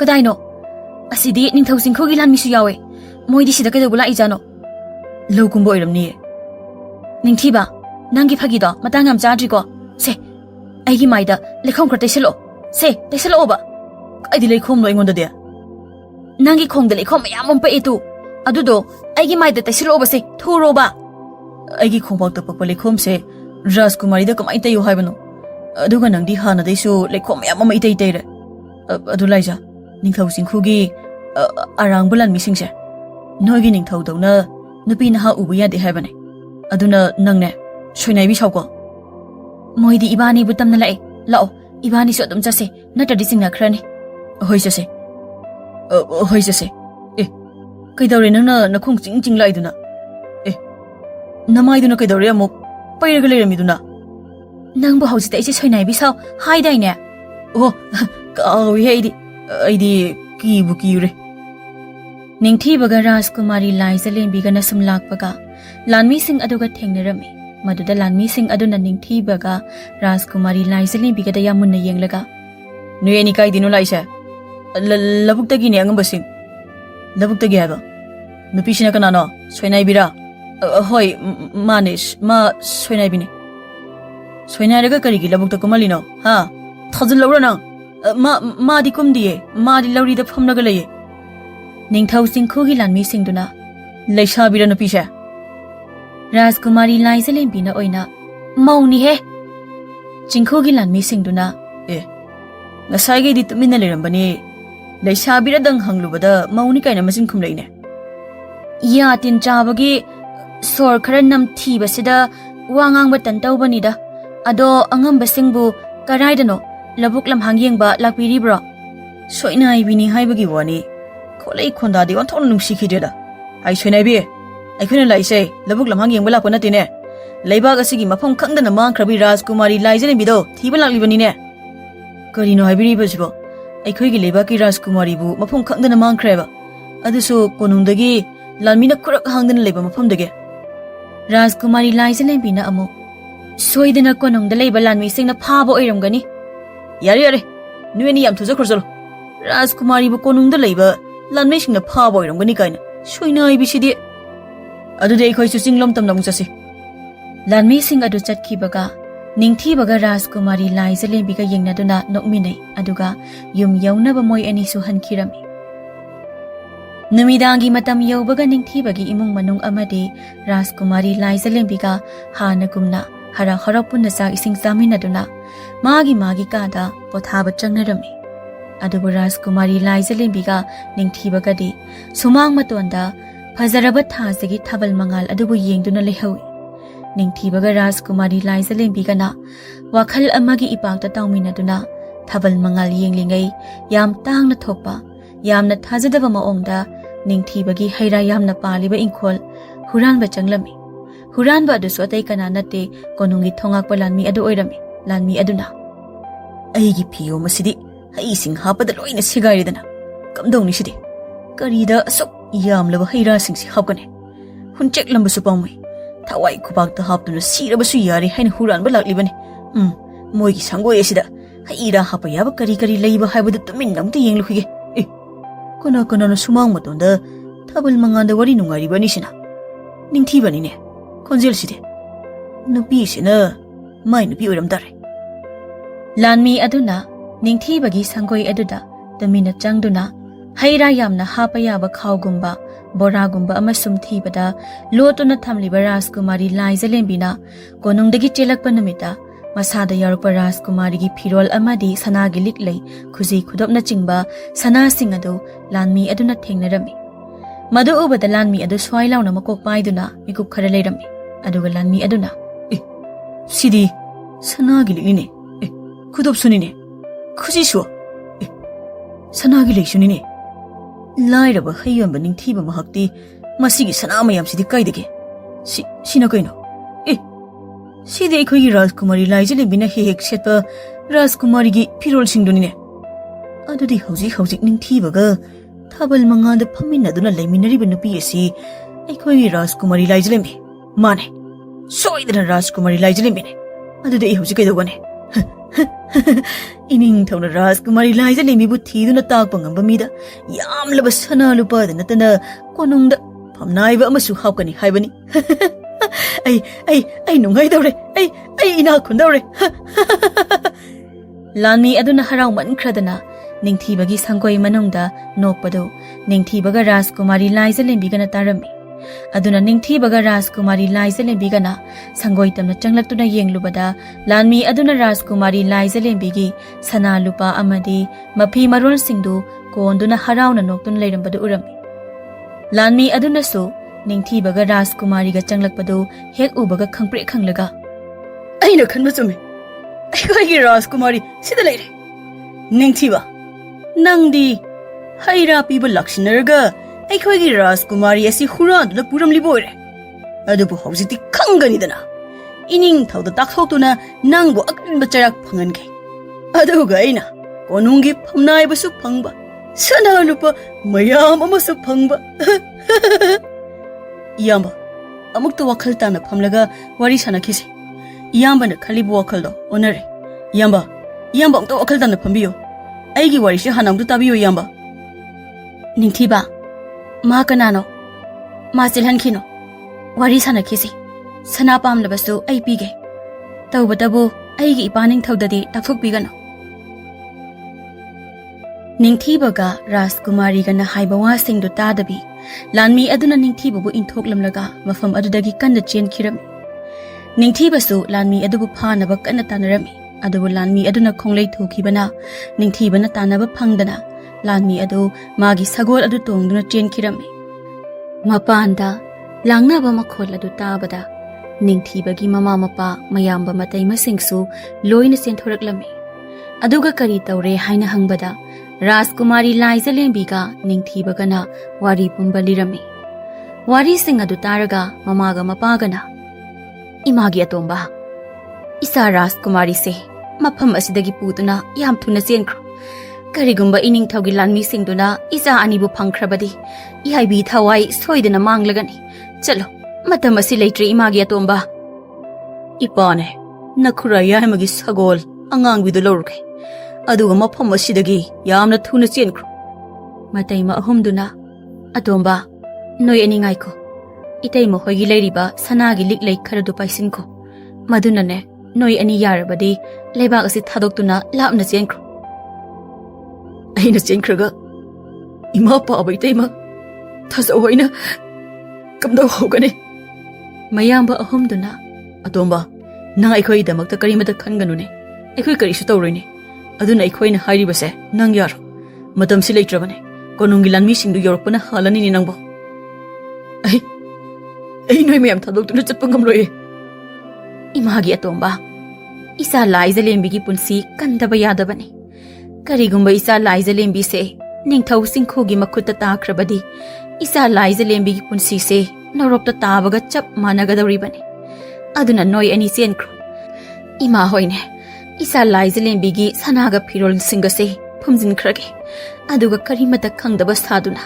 ꯍꯩꯔꯥ ꯍꯨꯔꯥꯜꯈ꯭ꯔꯦ ꯍꯥꯏꯅ ꯑꯩꯈꯣꯏꯅ ꯑꯣꯏꯅ ꯂꯥꯟꯃꯤ ꯑꯗꯨꯗ ꯃꯔꯥꯜ ꯁꯤꯒꯦ ꯆꯦꯜꯂꯨ ꯃꯤ ꯀꯅꯥ ꯑꯃꯠꯇ ꯎꯗ꯭ꯔꯤꯉꯩꯁꯤꯗ ꯌꯥꯝ ꯊꯨꯅ ꯆꯦꯟꯈ꯭ꯔꯣ ꯆꯠꯂꯨ ꯏꯃꯥ ꯕꯥꯕꯥ ꯑꯩꯈꯣꯏ ꯆꯦꯜꯂꯣꯏꯌꯦ ꯑꯩꯈꯣꯏꯅ ꯆꯦꯟꯈꯤꯕꯗ ꯌꯨꯝ ꯑꯁꯤꯒꯤ ꯃꯤ ꯑꯃꯠꯇ ꯑꯩꯒꯤ ꯏꯄꯥ ꯅꯤꯡꯊꯧꯅ ꯂꯦꯝꯅ ꯀꯩꯁꯨ ꯊꯥꯔꯣꯏꯌꯦ ꯑꯗꯨꯅ ꯑꯩ ꯀꯣꯅꯨꯡꯗ ꯆꯠꯇꯨꯅ ꯏꯄꯥ ꯅꯤꯡꯊꯧꯒ ꯎꯅꯗꯨꯅ ꯑꯩ ꯋꯥꯔꯤ ꯁꯥꯈꯤ ꯉꯁꯤ ꯑꯩꯒꯤꯗꯃꯛꯇ ꯏꯃꯥ ꯕꯥꯕꯥ ꯇꯥꯆꯧ ꯍꯣꯏ ꯏꯅꯝꯃ ꯍꯣꯏꯅ ꯄꯤꯕꯤꯔꯤꯕ ꯅꯨꯡꯁꯤꯕꯁꯦ ꯑꯩ ꯄꯨꯟꯁꯤꯒꯤ ꯀꯥꯎꯔꯣꯏ ꯅꯤꯡꯊꯤꯕ ꯅꯪꯁꯨ ꯀꯞꯀꯅꯨ ꯑꯩ ꯂꯩꯔꯤꯕꯁꯤꯗꯤ ꯀꯗꯥꯏꯅꯣ ꯑꯩꯒꯤ ꯐꯤꯔꯣꯜꯁꯤꯡꯗꯣ ꯏꯅꯝꯃ ꯑꯩꯒꯤ ꯐꯤꯔꯣꯜ ꯍꯣꯡꯕꯗ ꯃꯇꯦꯡ ꯈꯤꯇ ꯄꯥꯡꯕꯤꯌꯨ ꯔꯥꯖꯀꯨꯃꯥꯔꯤ ꯂꯥꯏꯖꯂꯦꯝꯕꯤꯅ ꯃꯥꯒꯤ ꯔꯥꯖꯀꯨꯃꯥꯔꯤꯒꯤ ꯃꯐꯤ ꯃꯔꯣꯜ ꯑꯃꯗꯤ ꯁꯤꯅꯕ ꯁꯅꯥꯁꯤꯡꯗꯨ ꯃꯈꯨꯠꯅ ꯆꯦꯠꯅ ꯀꯣꯟꯗꯨꯅ ꯏꯃꯨꯡꯗ ꯅꯤꯡꯊꯤꯕꯒꯤ ꯃꯅꯝꯃꯁꯤꯡꯗꯨꯒ ꯐꯤꯔꯣꯜ ꯍꯣꯡꯕ ꯆꯪꯈꯤ ꯑꯗꯨꯕꯨ ꯅꯤꯡꯊꯤꯕꯗꯤ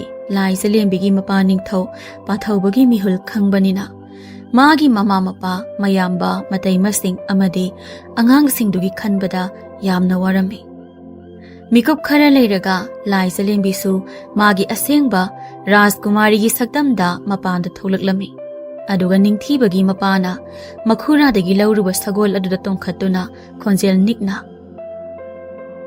ꯅꯤꯡꯊꯤꯕ ꯑꯩꯕꯨ ꯀꯣꯅꯨꯡꯒꯤ ꯃꯆꯤꯜ ꯐꯥꯎꯕ ꯊꯤꯜꯂꯨ ꯂꯥꯛꯑꯣ ꯉꯁꯤ ꯍꯥꯏꯕ ꯅꯨꯃꯤꯠ ꯑꯁꯤꯗꯒꯤ ꯏꯕꯥꯅꯤ ꯑꯃꯨꯛ ꯍꯟꯅ ꯎꯅꯕ ꯐꯪꯒꯅꯤ ꯍꯥꯏꯕ ꯑꯩ ꯊꯥꯖꯗ꯭ꯔꯤ ꯅꯤꯡꯊꯤꯕ ꯂꯥꯛꯑꯣ ꯅꯤꯡꯊꯤꯕ ꯑꯩꯕꯨ ꯀꯣꯅꯨꯡꯒꯤ ꯊꯣꯡꯖꯤꯜ ꯐꯥꯎꯕ ꯊꯤꯟꯕꯤꯌꯨ ꯁꯒꯣꯜ ꯑꯁꯤꯗ ꯇꯣꯡꯃꯤꯟꯅꯗꯨꯅ ꯆꯠꯀꯗꯧꯔꯤꯕ ꯂꯝꯕꯤ ꯑꯁꯤꯅ ꯏꯕꯥꯅꯤ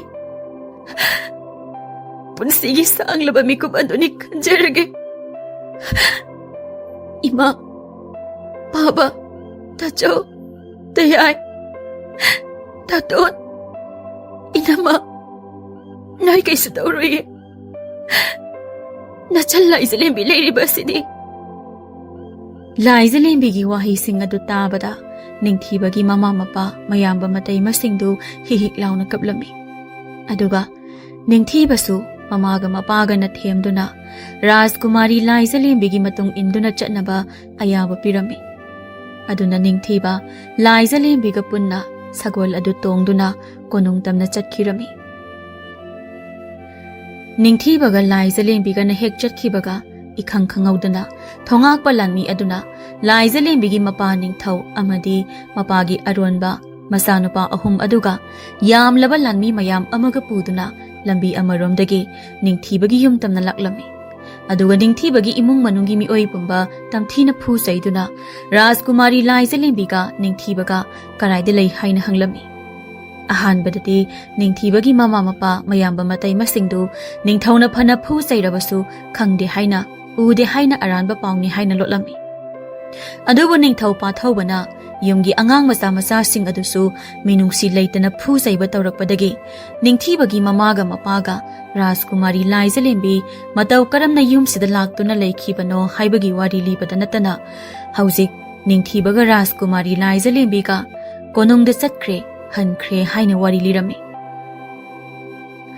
निंगथीबगी ममागा मपागना लिरिबा वारीसिंग अदु निंगथौ पाथौबना तारबा मतुंग मिनुंगसी याउद्रबा निंगथौ पाथौबना निंगथीबगी ममा मपा मयामबा मतैमा अमदी अंगांगसिंग अदु मखोंग मखुत पुनसिंदुना युम मनुंगदा लंगसिलबा मतुंग युम अदु मई थारमी निंगथीबगी इमुंग मनुंग पुन्ना मई हेक थाबगा निंगथीबा सगोल अदु थौबा चप लेपलगा मसिलदगी याम पाखना इमा बाबा करिगिनो नचागी थमोयसिना असुक यामना किबा फाउरिबसे निंगथीबा कैदौरगे Nang nasagol asi khamduna ima paaba kauduna napukni nungsina kaplibade kapkano ima paaba hoy kaisu tawri aina phanaba loini singani tabro ningthiba konongda hana yoduna ai ipaning thoga wari sanake nang pakhat kano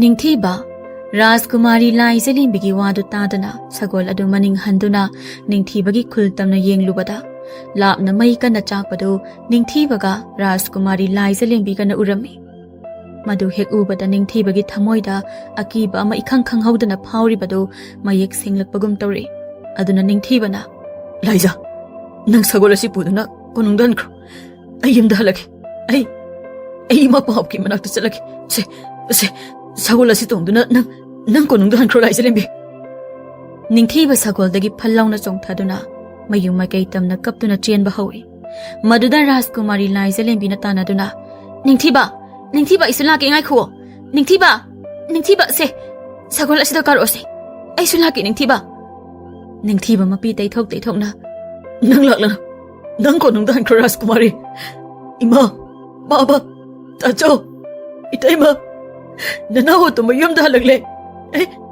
ima baba ningthiba khongna chilabadi wabane helani yum yoba ngamlaroi lao sagol asida yam thuna karo ningthiba nang aina haibasi amuktadi yaw kaidobage ningthiba sagol aduda phan chongkhatuna Rajkumari lai zelembigi matungda tongkhatuna ningthibagi yum yonaba sagol adu thawi aduba ningthibaga Rajkumari lai zelembiga na ningthibagi yum yorokpa matamdadi kungi miyam ama kaptuna omsinduna ningthibaga mama mapa mayambasing mataymasing amadi angang macha singda maina tumna chaktuna sibadu yengduna leinarami madu ubada ningthiba ima paba haina kanna lauduna sagoldagi songthanaba hotnarami adubu haujisu Rajkumari lai zelembigi mapaning thauhoi singdu leibagi sahum phangbadagi Rajkumari lai zelembina ningthibabu puduna mafam adudagi chenkhirami madu ubada mapaning thau pathauba amadi masanupa ahum aduga lanmi mayam adugana Rajkumari lai zelembiga ningthibaga dutanaraklami aduga ningthibade kanna lauduna kaplamnaga mikup adu maktada wakhal mangduna Rajkumari lai zelembigi mananganda isi sina tongduna yaurami aduna Rajkumari lai zelembina ningthibabu sagoldagi tadanabasu mapaning thauna phaba ngamdanabasu hotnana sagol adu thaubada awaba ama haibadu oirami aduna Rajkumari lai zelembina ningthibagi thawai kannaba lambi khangdana sagol adu sum thaurakpana akonbadadi Rajkumari lai zelembigi mamangda chawraba irai kallaba turel ama thengnarami turel adu ubada Rajkumari lai zelembina mamai leiduna amuk chenge tawbadadi mapaning thau pathaubaga machanupa ahum aduga yamlaba lanmi mayam aduga na koishinduna leirami maduda Rajkumari lai zelembina kaptuna mapaning thauda ningthibagi thawai kanbinaba makhut lonaduna haizarami mikup aduda ningthibasu wakhal taraktuna lai zelembi ai ima pawagi manakta pubiyo ai yumdan ke ai ima pawagi manakta sake lai zelembi ningthau pathobana nangumba kaisu leitaba khayom minai nangsu leibaga sigi ningthau pathobagi naitong pokchabi isanupi leibaga sigi Rajkumari bu phaduna puba sai madugi ahakpa chairak nangna karigi phangloi ipa ningthau mana ibu phaduna puba nati aina ipaning thauna siliba lohongbadu pamdabadagi konongdagi tumina ningthibagi heigi upuda lotuna chenbane magi maran kaisu leijadabane ipaning thau mamara leitabane Rajkumar Athoubana nang tumina leu taningde nangi hakte ining thauna ningthau singkhogi mamangda kayam ikai bu sokpa nangi khangbra angambana amo nang yamna phattabi Rajkumari ni ne nangna phatmandabadagi konongdami kayam sikre khangbro aduna nama maharanisu nangi maramdagi hojik kaisum sangda siba ngaina leiredana heminai masasa noigi kahina thauleidana ipa isagi marida nakho thingzalaklibano akanmana kanna noktuna noigi kari na thaulei kaina apang biside nangna ipaning thau na kauriba ning thawase ꯑꯩꯈꯣꯏ ꯑꯍꯨꯝꯒꯤꯁꯨ ꯏꯄꯥ ꯅꯤꯡꯊꯧꯅꯤꯅꯦ ꯑꯄꯪꯕꯤ ꯑꯗꯨꯒ ꯑꯄꯪꯕ ꯍꯩ ꯌꯣꯟꯕ ꯃꯤꯅꯥꯏ ꯉꯁꯤꯗꯤ ꯅꯪꯁꯨ ꯔꯥꯖꯀꯨꯃꯥꯔꯤꯒꯤ ꯑꯄꯪꯕ ꯂꯝ ꯍꯦꯟꯕ ꯂꯥꯡꯗ ꯊꯨꯕꯗꯒꯤ ꯅꯪꯒꯤ ꯅꯄꯥꯅꯃ ꯅꯌꯥꯝꯕ ꯅꯇꯩꯃ ꯑꯉꯥꯡꯁꯤꯡ ꯌꯥꯎꯅ ꯃꯩꯅꯨꯡꯗ ꯂꯧꯗꯨꯅ ꯃꯊ꯭ꯋꯥꯏ ꯂꯣꯏꯅ ꯃꯥꯡꯂꯦꯗꯅ ꯍꯧꯖꯤꯛꯇꯤ ꯅꯪꯁꯨ ꯅꯃꯥ ꯅꯄꯥꯒꯤ ꯃꯇꯨꯡꯗ ꯊꯥꯕꯤꯕ ꯇꯥꯔꯦꯅꯦ ꯍꯥ ꯀꯔꯤ ꯍꯥꯏꯕ ꯑꯩꯒꯤ ꯅꯨꯡꯁꯤꯔꯕ ꯑꯩꯒꯤ ꯏꯄꯥ ꯏꯃꯥ ꯏꯌꯥꯝꯕ ꯏꯇꯩꯃ ꯑꯗꯨꯒ ꯄꯤꯛꯂꯤꯕ ꯑꯉꯥꯡꯁꯤꯡꯗꯨꯁꯨ ꯅꯣꯏꯅ ꯃꯩꯅꯨꯡꯗ ꯂꯪꯁꯤꯟꯗꯨꯅ ꯍꯥꯠꯂꯕꯀꯣ ꯑꯗꯨꯗꯤ ꯅꯣꯏꯁꯨ ꯑꯩꯅ ꯃꯩꯅꯨꯡꯗ ꯂꯪꯁꯤꯟꯗꯨꯅ ꯍꯤꯡꯅ ꯃꯩ ꯊꯥꯒꯅꯤ ꯂꯦꯝꯅ ꯑꯃꯠꯇ ꯊꯥꯔꯣꯏ ꯅꯤꯡꯊꯧ ꯄꯥꯊꯧꯕꯅ ꯑꯩ ꯏꯆꯥꯁꯥ ꯃꯇꯝ ꯃꯥꯡꯍꯜꯂꯒꯅꯨ ꯔꯥꯖꯀꯨꯃꯥꯔꯤ ꯑꯁꯤ ꯐꯥꯗꯨꯅ ꯀꯣꯅꯨꯡꯗ ꯄꯨꯈ꯭ꯔꯣ ꯑꯗꯨꯒ ꯃꯁꯤꯒꯤ ꯂꯝ ꯍꯦꯟꯕ ꯃꯤꯅꯥꯏ ꯑꯁꯤ ꯍꯥꯠꯇꯣꯛꯇꯨꯅ ꯇꯨꯔꯦꯜ ꯑꯁꯤꯗ ꯂꯪꯊꯈꯣ ꯊꯨꯔꯣ ꯅꯣꯡ ꯉꯥꯟꯗ꯭ꯔꯤꯉꯩꯗ ꯀꯣꯅꯨꯡꯗ ꯍꯟꯅꯕ ꯇꯧꯁꯤ ꯌꯥꯔꯣꯏ ꯑꯩꯒꯤ ꯅꯤꯡꯊꯤꯕꯗ ꯀꯅꯥ ꯑꯃꯠꯇꯅ ꯁꯣꯛꯄ ꯌꯥꯔꯣꯏ ꯀꯔꯤꯒꯨꯝꯕ ꯑꯩꯒꯤ ꯅꯤꯡꯊꯤꯕꯕꯨ ꯍꯥꯠꯄ ꯆꯪꯂꯛꯄ ꯃꯤ ꯑꯗꯣ ꯔꯥꯖꯀꯨꯃꯥꯔꯤ ꯑꯩꯒꯤ ꯏꯈꯨꯠꯇ ꯏꯄꯥ ꯅꯤꯡꯊꯧ ꯑꯣꯏꯔꯕꯁꯨ ꯍꯥꯟꯅ ꯁꯤꯒꯅꯤ ꯈꯪꯉꯣ ꯔꯥꯖꯀꯨꯃꯥꯔ ꯑꯍꯨꯝ ꯑꯗꯨꯅ ꯏꯄꯥ ꯅꯤꯡꯊꯧ ꯂꯩꯕꯥꯛ ꯃꯤꯌꯥꯝ ꯃꯃꯥꯡꯗ ꯆꯣꯞꯄ ꯑꯃꯨꯛ ꯅꯪꯒꯗꯣꯏ ꯁꯔꯨꯛꯄꯗꯤ ꯔꯥꯖꯀꯨꯃꯥꯔꯤ ꯑꯁꯤꯁꯨ ꯍꯥꯠꯇꯣꯛꯈ꯭ꯔꯁꯤꯔ ꯃꯗꯨ ꯌꯥꯗꯦ ꯏꯆꯥꯁꯥ ꯑꯗꯨꯅ ꯍꯥꯏꯔꯤꯕꯁꯦ ꯌꯥꯝ ꯊꯨꯅ ꯄꯥꯡꯊꯣꯛꯇꯨꯅ ꯀꯣꯅꯨꯡꯗ ꯍꯟꯅꯕ ꯇꯧꯁꯤ ꯅꯤꯡꯊꯧꯒꯤ ꯌꯥꯊꯪ ꯃꯇꯨꯡ ꯏꯟꯅ ꯑꯔꯣꯟꯕ ꯃꯆꯥꯅꯨꯄꯥ ꯑꯍꯨꯝ ꯑꯗꯨꯅ ꯔꯥꯖꯀꯨꯃꯥꯔꯤ ꯂꯥꯏꯖꯂꯦꯝꯕꯤꯕꯨ ꯐꯥꯔꯝꯃꯤ ꯑꯗꯨꯒ ꯅꯤꯡꯊꯤꯕꯅ ꯂꯥꯟꯃꯤꯁꯤꯡꯅ ꯐꯥꯗꯨꯅ ꯅꯤꯡꯊꯧ ꯄꯥꯊꯧꯕꯅ ꯅꯤꯡꯊꯤꯕꯒꯤ ꯃꯕꯨꯛꯇ ꯊꯥꯡꯁꯥꯡꯅ ꯍꯟꯖꯤꯟ ꯍꯟꯖꯤꯟ ꯊꯤꯟꯗꯨꯅ ꯇꯨꯔꯦꯜꯗ ꯀꯥꯎꯊꯈꯤꯔꯝꯃꯤ ꯃꯗꯨ ꯎꯕꯗ ꯔꯥꯖꯀꯨꯃꯥꯔꯤ ꯂꯥꯏꯖꯂꯦꯝꯕꯤꯗꯤ ꯈꯨꯗꯛ ꯑꯗꯨꯃꯛꯇꯗ ꯋꯥꯟꯊꯈꯤꯔꯝꯃꯤ ꯑꯗꯨꯒ ꯔꯥꯖꯀꯨꯃꯥꯔꯤ ꯂꯥꯏꯖꯂꯦꯝꯕꯤꯅ ꯋꯥꯈꯜ ꯇꯥꯔꯛꯄꯗꯗꯤ ꯂꯥꯏꯖꯂꯦꯝꯕꯤ ꯀꯣꯅꯨꯡꯗ ꯃꯅꯥꯏ ꯅꯨꯄꯤ ꯃꯌꯥꯝ ꯑꯃꯒ ꯂꯥꯟꯃꯤ ꯃꯌꯥꯝ ꯑꯃꯒꯅ ꯉꯥꯛ ꯁꯦꯟꯗꯨꯅ ꯂꯩꯔꯝꯃꯤ ꯑꯗꯨꯒ ꯔꯥꯖꯀꯨꯃꯥꯔꯤ ꯂꯥꯏꯖꯂꯦꯝꯕꯤ ꯋꯥꯈꯜ ꯇꯥꯔꯛꯂꯦ ꯇꯥꯕꯗ ꯃꯄꯥ ꯅꯤꯡꯊꯧꯒ ꯅꯤꯡꯊꯧ ꯆꯤꯡꯈꯨꯒꯗꯨ ꯔꯥꯖꯀꯨꯃꯥꯔꯤ ꯂꯥꯏꯖꯂꯦꯝꯕꯤꯒꯤ ꯃꯅꯥꯛꯇ ꯂꯥꯛꯂꯝꯃꯤ ꯑꯗꯨꯒ ꯅꯤꯡꯊꯧ ꯆꯤꯡꯈꯨꯅ ꯔꯥꯖꯀꯨꯃꯥꯔꯤ ꯂꯥꯏꯖꯂꯦꯝꯕꯤꯒꯤ ꯐꯖꯔꯕ ꯃꯁꯛꯇꯨ ꯍꯦꯛ ꯎꯕꯒ ꯑꯩꯒꯤ ꯇꯥꯂꯣꯏ ꯑꯣꯏꯒꯗꯧꯔꯤꯕꯤ ꯔꯥꯖꯀꯨꯃꯥꯔꯤ ꯂꯥꯏꯖꯂꯦꯝꯕꯤꯒꯤ ꯃꯁꯛꯁꯤꯗꯤ ꯐꯖꯩꯍꯦ ꯀꯔꯤꯃꯠꯇ ꯋꯥꯠꯇꯦ ꯏꯅꯤꯡꯊꯧ ꯄꯥꯊꯧꯕ ꯉꯁꯤꯃꯛ ꯑꯩ ꯔꯥꯖꯀꯨꯃꯥꯔꯤ ꯂꯥꯏꯖꯂꯦꯝꯕꯤꯒ ꯂꯨꯍꯣꯡꯕ ꯄꯥꯝꯃꯤ ꯑꯗꯨꯅ ꯍꯧꯖꯤꯛꯃꯛ ꯂꯨꯍꯣꯡꯅꯕ ꯊꯧꯔꯥꯡ ꯇꯧꯔꯣꯅꯦ ꯏꯅꯤꯡꯊꯧ ꯍꯥ ꯑꯁꯦꯡꯕꯔꯅꯦ ꯅꯤꯡꯊꯧ ꯆꯤꯡꯈꯨ ꯑꯩꯗꯤ ꯅꯪ ꯍꯧꯖꯤꯛꯁꯨ ꯑꯩꯉꯣꯟꯗ ꯋꯥꯔꯧꯔꯤꯕ꯭ꯔꯥ ꯁꯥꯎꯔꯤꯕ꯭ꯔꯥꯕ ꯍꯧꯔꯝꯕꯅꯤ ꯋꯥꯔꯧꯔꯝꯕꯅꯤ ꯑꯗꯨꯕꯨ ꯍꯧꯖꯤꯛꯇꯤ ꯏꯅꯤꯡꯊꯧꯒꯤ ꯅꯆꯥꯅꯨꯄꯤ ꯔꯥꯖꯀꯨꯃꯥꯔꯤ ꯂꯥꯏꯖꯂꯦꯝꯕꯤꯒꯤ ꯃꯁꯛ ꯁꯕꯥꯟ ꯑꯁꯤ ꯍꯦꯛ ꯎꯕꯒ ꯋꯥꯔꯧꯕꯁꯨ ꯁꯥꯎꯕꯁꯨ ꯂꯣꯏꯅ ꯐꯈ꯭ꯔꯦꯅꯦ ꯏꯅꯤꯡꯊꯧ ꯑꯗꯨꯅ ꯍꯧꯖꯤꯛꯃꯛ ꯔꯥꯖꯀꯨꯃꯥꯔꯤ ꯂꯥꯏꯖꯂꯦꯝꯕꯤꯒ ꯑꯩꯒ ꯂꯨꯍꯣꯡꯗꯨꯅ ꯔꯥꯖꯀꯨꯃꯥꯔꯤ ꯑꯁꯤ ꯑꯩꯒꯤ ꯂꯩꯕꯥꯛꯇ ꯑꯩꯒꯤ ꯀꯣꯅꯨꯡꯗ ꯄꯨꯖꯈ꯭ꯔꯒꯦ ꯑꯣꯟꯊꯣꯛꯅꯁꯨ ꯐꯖꯈ꯭ꯔꯦꯗꯀꯣ ꯔꯥꯖꯀꯨꯃꯥꯔꯤ ꯅꯪ ꯑꯁꯦ ꯅꯤꯡꯊꯧ ꯄꯥꯊꯧꯕꯅ ꯑꯗꯨꯗꯤ ꯌꯥꯝꯅ ꯅꯨꯡꯉꯥꯏꯕ ꯋꯥꯅꯤꯅꯦ ꯍꯥꯏ ꯀꯅꯥ ꯀꯅꯥ ꯂꯩ ꯑꯩꯒꯤ ꯀꯣꯅꯨꯡ ꯑꯁꯦ ꯂꯩꯔꯥꯡ ꯃꯈꯜ ꯁꯨꯅ ꯂꯩꯇꯦꯡꯉꯨ ꯁꯅꯥ ꯂꯨꯄꯥ ꯀꯌꯥꯅ ꯄꯨꯡꯂꯪ ꯂꯪꯍꯜꯂꯨ ꯑꯗꯨꯒ ꯑꯩꯒꯤ ꯀꯣꯅꯨꯡ ꯑꯁꯤꯗ ꯑꯃꯣꯠꯄ ꯃꯤ ꯑꯃꯠꯇ ꯂꯩꯕ ꯌꯥꯔꯣꯏ ꯂꯣꯏꯅ ꯐꯖꯕ ꯐꯤꯖꯣꯜ ꯁꯦꯠꯇꯨꯅ ꯑꯩꯒꯤ ꯏꯆꯥ ꯂꯥꯏꯖꯂꯦꯝꯕꯤꯒ ꯅꯤꯡꯊꯧ ꯆꯤꯡꯈꯨꯒ ꯂꯨꯍꯣꯡꯕꯒꯤ ꯊꯧꯔꯝ ꯑꯁꯤ ꯁꯔꯨꯛ ꯌꯥꯒꯗꯕꯅꯤ ꯑꯩꯒꯤ ꯏꯆꯥ ꯅꯨꯄꯥ ꯑꯍꯨꯝ ꯑꯗꯨ ꯀꯔꯥꯏꯗ ꯂꯩꯈ꯭ꯔꯦ ꯑꯊꯧꯕ ꯑꯉꯝꯕ ꯑꯀꯟꯕ ꯅꯣꯏ ꯑꯍꯨꯝ ꯀꯔꯥꯏꯗ ꯂꯩꯕꯒꯦꯅꯦ ꯍꯩ ꯃꯄꯥ ꯅꯤꯡꯊꯧ ꯄꯥꯊꯧꯕꯅ ꯍꯔꯥꯎꯅ ꯆꯠꯈꯤꯕꯒ ꯅꯤꯡꯊꯧ ꯆꯤꯡꯈꯨ ꯑꯗꯨ ꯔꯥꯖꯀꯨꯃꯥꯔꯤ ꯂꯥꯏꯖꯂꯦꯝꯕꯤꯒꯤ ꯃꯅꯥꯛꯇ ꯆꯪꯂꯛꯇꯨꯅ ꯅꯛꯅ ꯐꯝꯖꯤꯜꯂꯒ ꯃꯈꯨꯠ ꯑꯗꯨꯅ ꯔꯥꯖꯀꯨꯃꯥꯔꯤ ꯂꯥꯏꯖꯂꯦꯝꯕꯤꯒꯤ ꯃꯁꯥꯗ ꯁꯣꯛꯀꯦ ꯍꯦꯛ ꯇꯧꯕꯒ ꯔꯥꯖꯀꯨꯃꯥꯔꯤ ꯂꯥꯏꯖꯂꯦꯝꯕꯤꯅ ꯌꯥꯝ ꯀꯔꯦꯝꯅꯅ ꯃꯃꯤꯠꯇꯒꯤ ꯃꯄꯤ ꯇꯩꯊꯣꯛꯅ ꯅꯪ ꯑꯁꯦꯡꯕꯃꯛꯀꯤ ꯅꯤꯡꯊꯧꯗꯤ ꯅꯤꯡꯊꯧꯅꯤꯀꯣ ꯅꯠꯇ꯭ꯔꯒ ꯑꯔꯦꯝ ꯑꯄꯥ ꯆꯥꯕ ꯐꯤꯃꯜ ꯈꯨꯟꯕ ꯃꯤꯅꯥꯏꯅ ꯆꯥꯔꯝꯕ ꯆꯖꯤꯛ ꯆꯥꯕ ꯅꯤꯡꯊꯧꯗꯤ ꯅꯠꯇꯦꯀꯣ ꯅꯤꯡꯊꯧ ꯆꯤꯡꯈꯨ ꯑꯗꯨ ꯁꯥꯎꯔꯞꯅ ꯃꯈꯨꯠ ꯑꯗꯨ ꯈꯪꯂꯦꯞ ꯂꯦꯞꯇꯨꯅ ꯀꯔꯤ ꯍꯥꯏꯕ ꯑꯩꯕꯨ ꯐꯤꯃꯜ ꯈꯨꯟꯕ ꯑꯔꯦꯝ ꯑꯄꯥ ꯆꯖꯤꯛ ꯆꯥꯕ ꯅꯤꯡꯊꯧꯔ ꯍꯥꯏꯕ ꯍꯦ ꯔꯥꯖꯀꯨꯃꯥꯔꯤ ꯑꯩꯒꯤ ꯃꯔꯝ ꯅꯄꯥ ꯅꯤꯡꯊꯧꯅ ꯀꯔꯤꯃꯠꯇ ꯍꯥꯏꯕꯤ ꯇꯥꯛꯄꯤꯗꯕ꯭ꯔꯥ ꯑꯩ ꯑꯁꯤ ꯃꯥꯂꯦꯝ ꯑꯁꯤꯗ ꯂꯩꯔꯤꯕ ꯏꯅꯥꯛ ꯈꯨꯟꯕ ꯁꯅꯥ ꯂꯨꯄꯥ ꯌꯥꯝꯅ ꯂꯩꯕ ꯅꯤꯡꯊꯧꯁꯤꯡꯒꯤ ꯃꯔꯛꯇ ꯑꯩꯁꯨ ꯑꯃꯅꯤꯅꯦ ꯅꯪꯒꯤ ꯅꯄꯥꯒꯤ ꯐꯖꯔꯦ ꯍꯥꯏꯔꯤꯕ ꯀꯣꯅꯨꯡ ꯑꯁꯤꯒꯤ ꯑꯩꯒꯤ ꯁꯔꯨꯛ 10 ꯊꯣꯛꯄꯒꯤ ꯑꯃ ꯐꯥꯎꯕ ꯌꯧꯄꯣꯟꯇꯦꯅꯦ ꯑꯗꯨꯒ ꯑꯩꯕꯨ ꯆꯖꯤꯛ ꯆꯥꯕ ꯐꯤꯃꯜ ꯈꯨꯟꯕ ꯅꯤꯡꯊꯧꯔ ꯀꯥꯏꯅ ꯅꯪꯅ ꯁꯛꯅ ꯇꯧꯒ ꯐꯖꯔꯝꯗ꯭ꯔꯕꯗꯤ ꯅꯨꯡꯁꯤꯅ ꯁꯣꯛꯀꯗꯕ ꯈꯨꯠ ꯑꯁꯤꯅ ꯆꯨꯔꯨꯝ ꯑꯗꯨ ꯃꯦꯠꯇꯨꯅ ꯍꯜꯂꯝꯒꯗꯕꯅꯤ ꯈꯪꯉꯣꯏ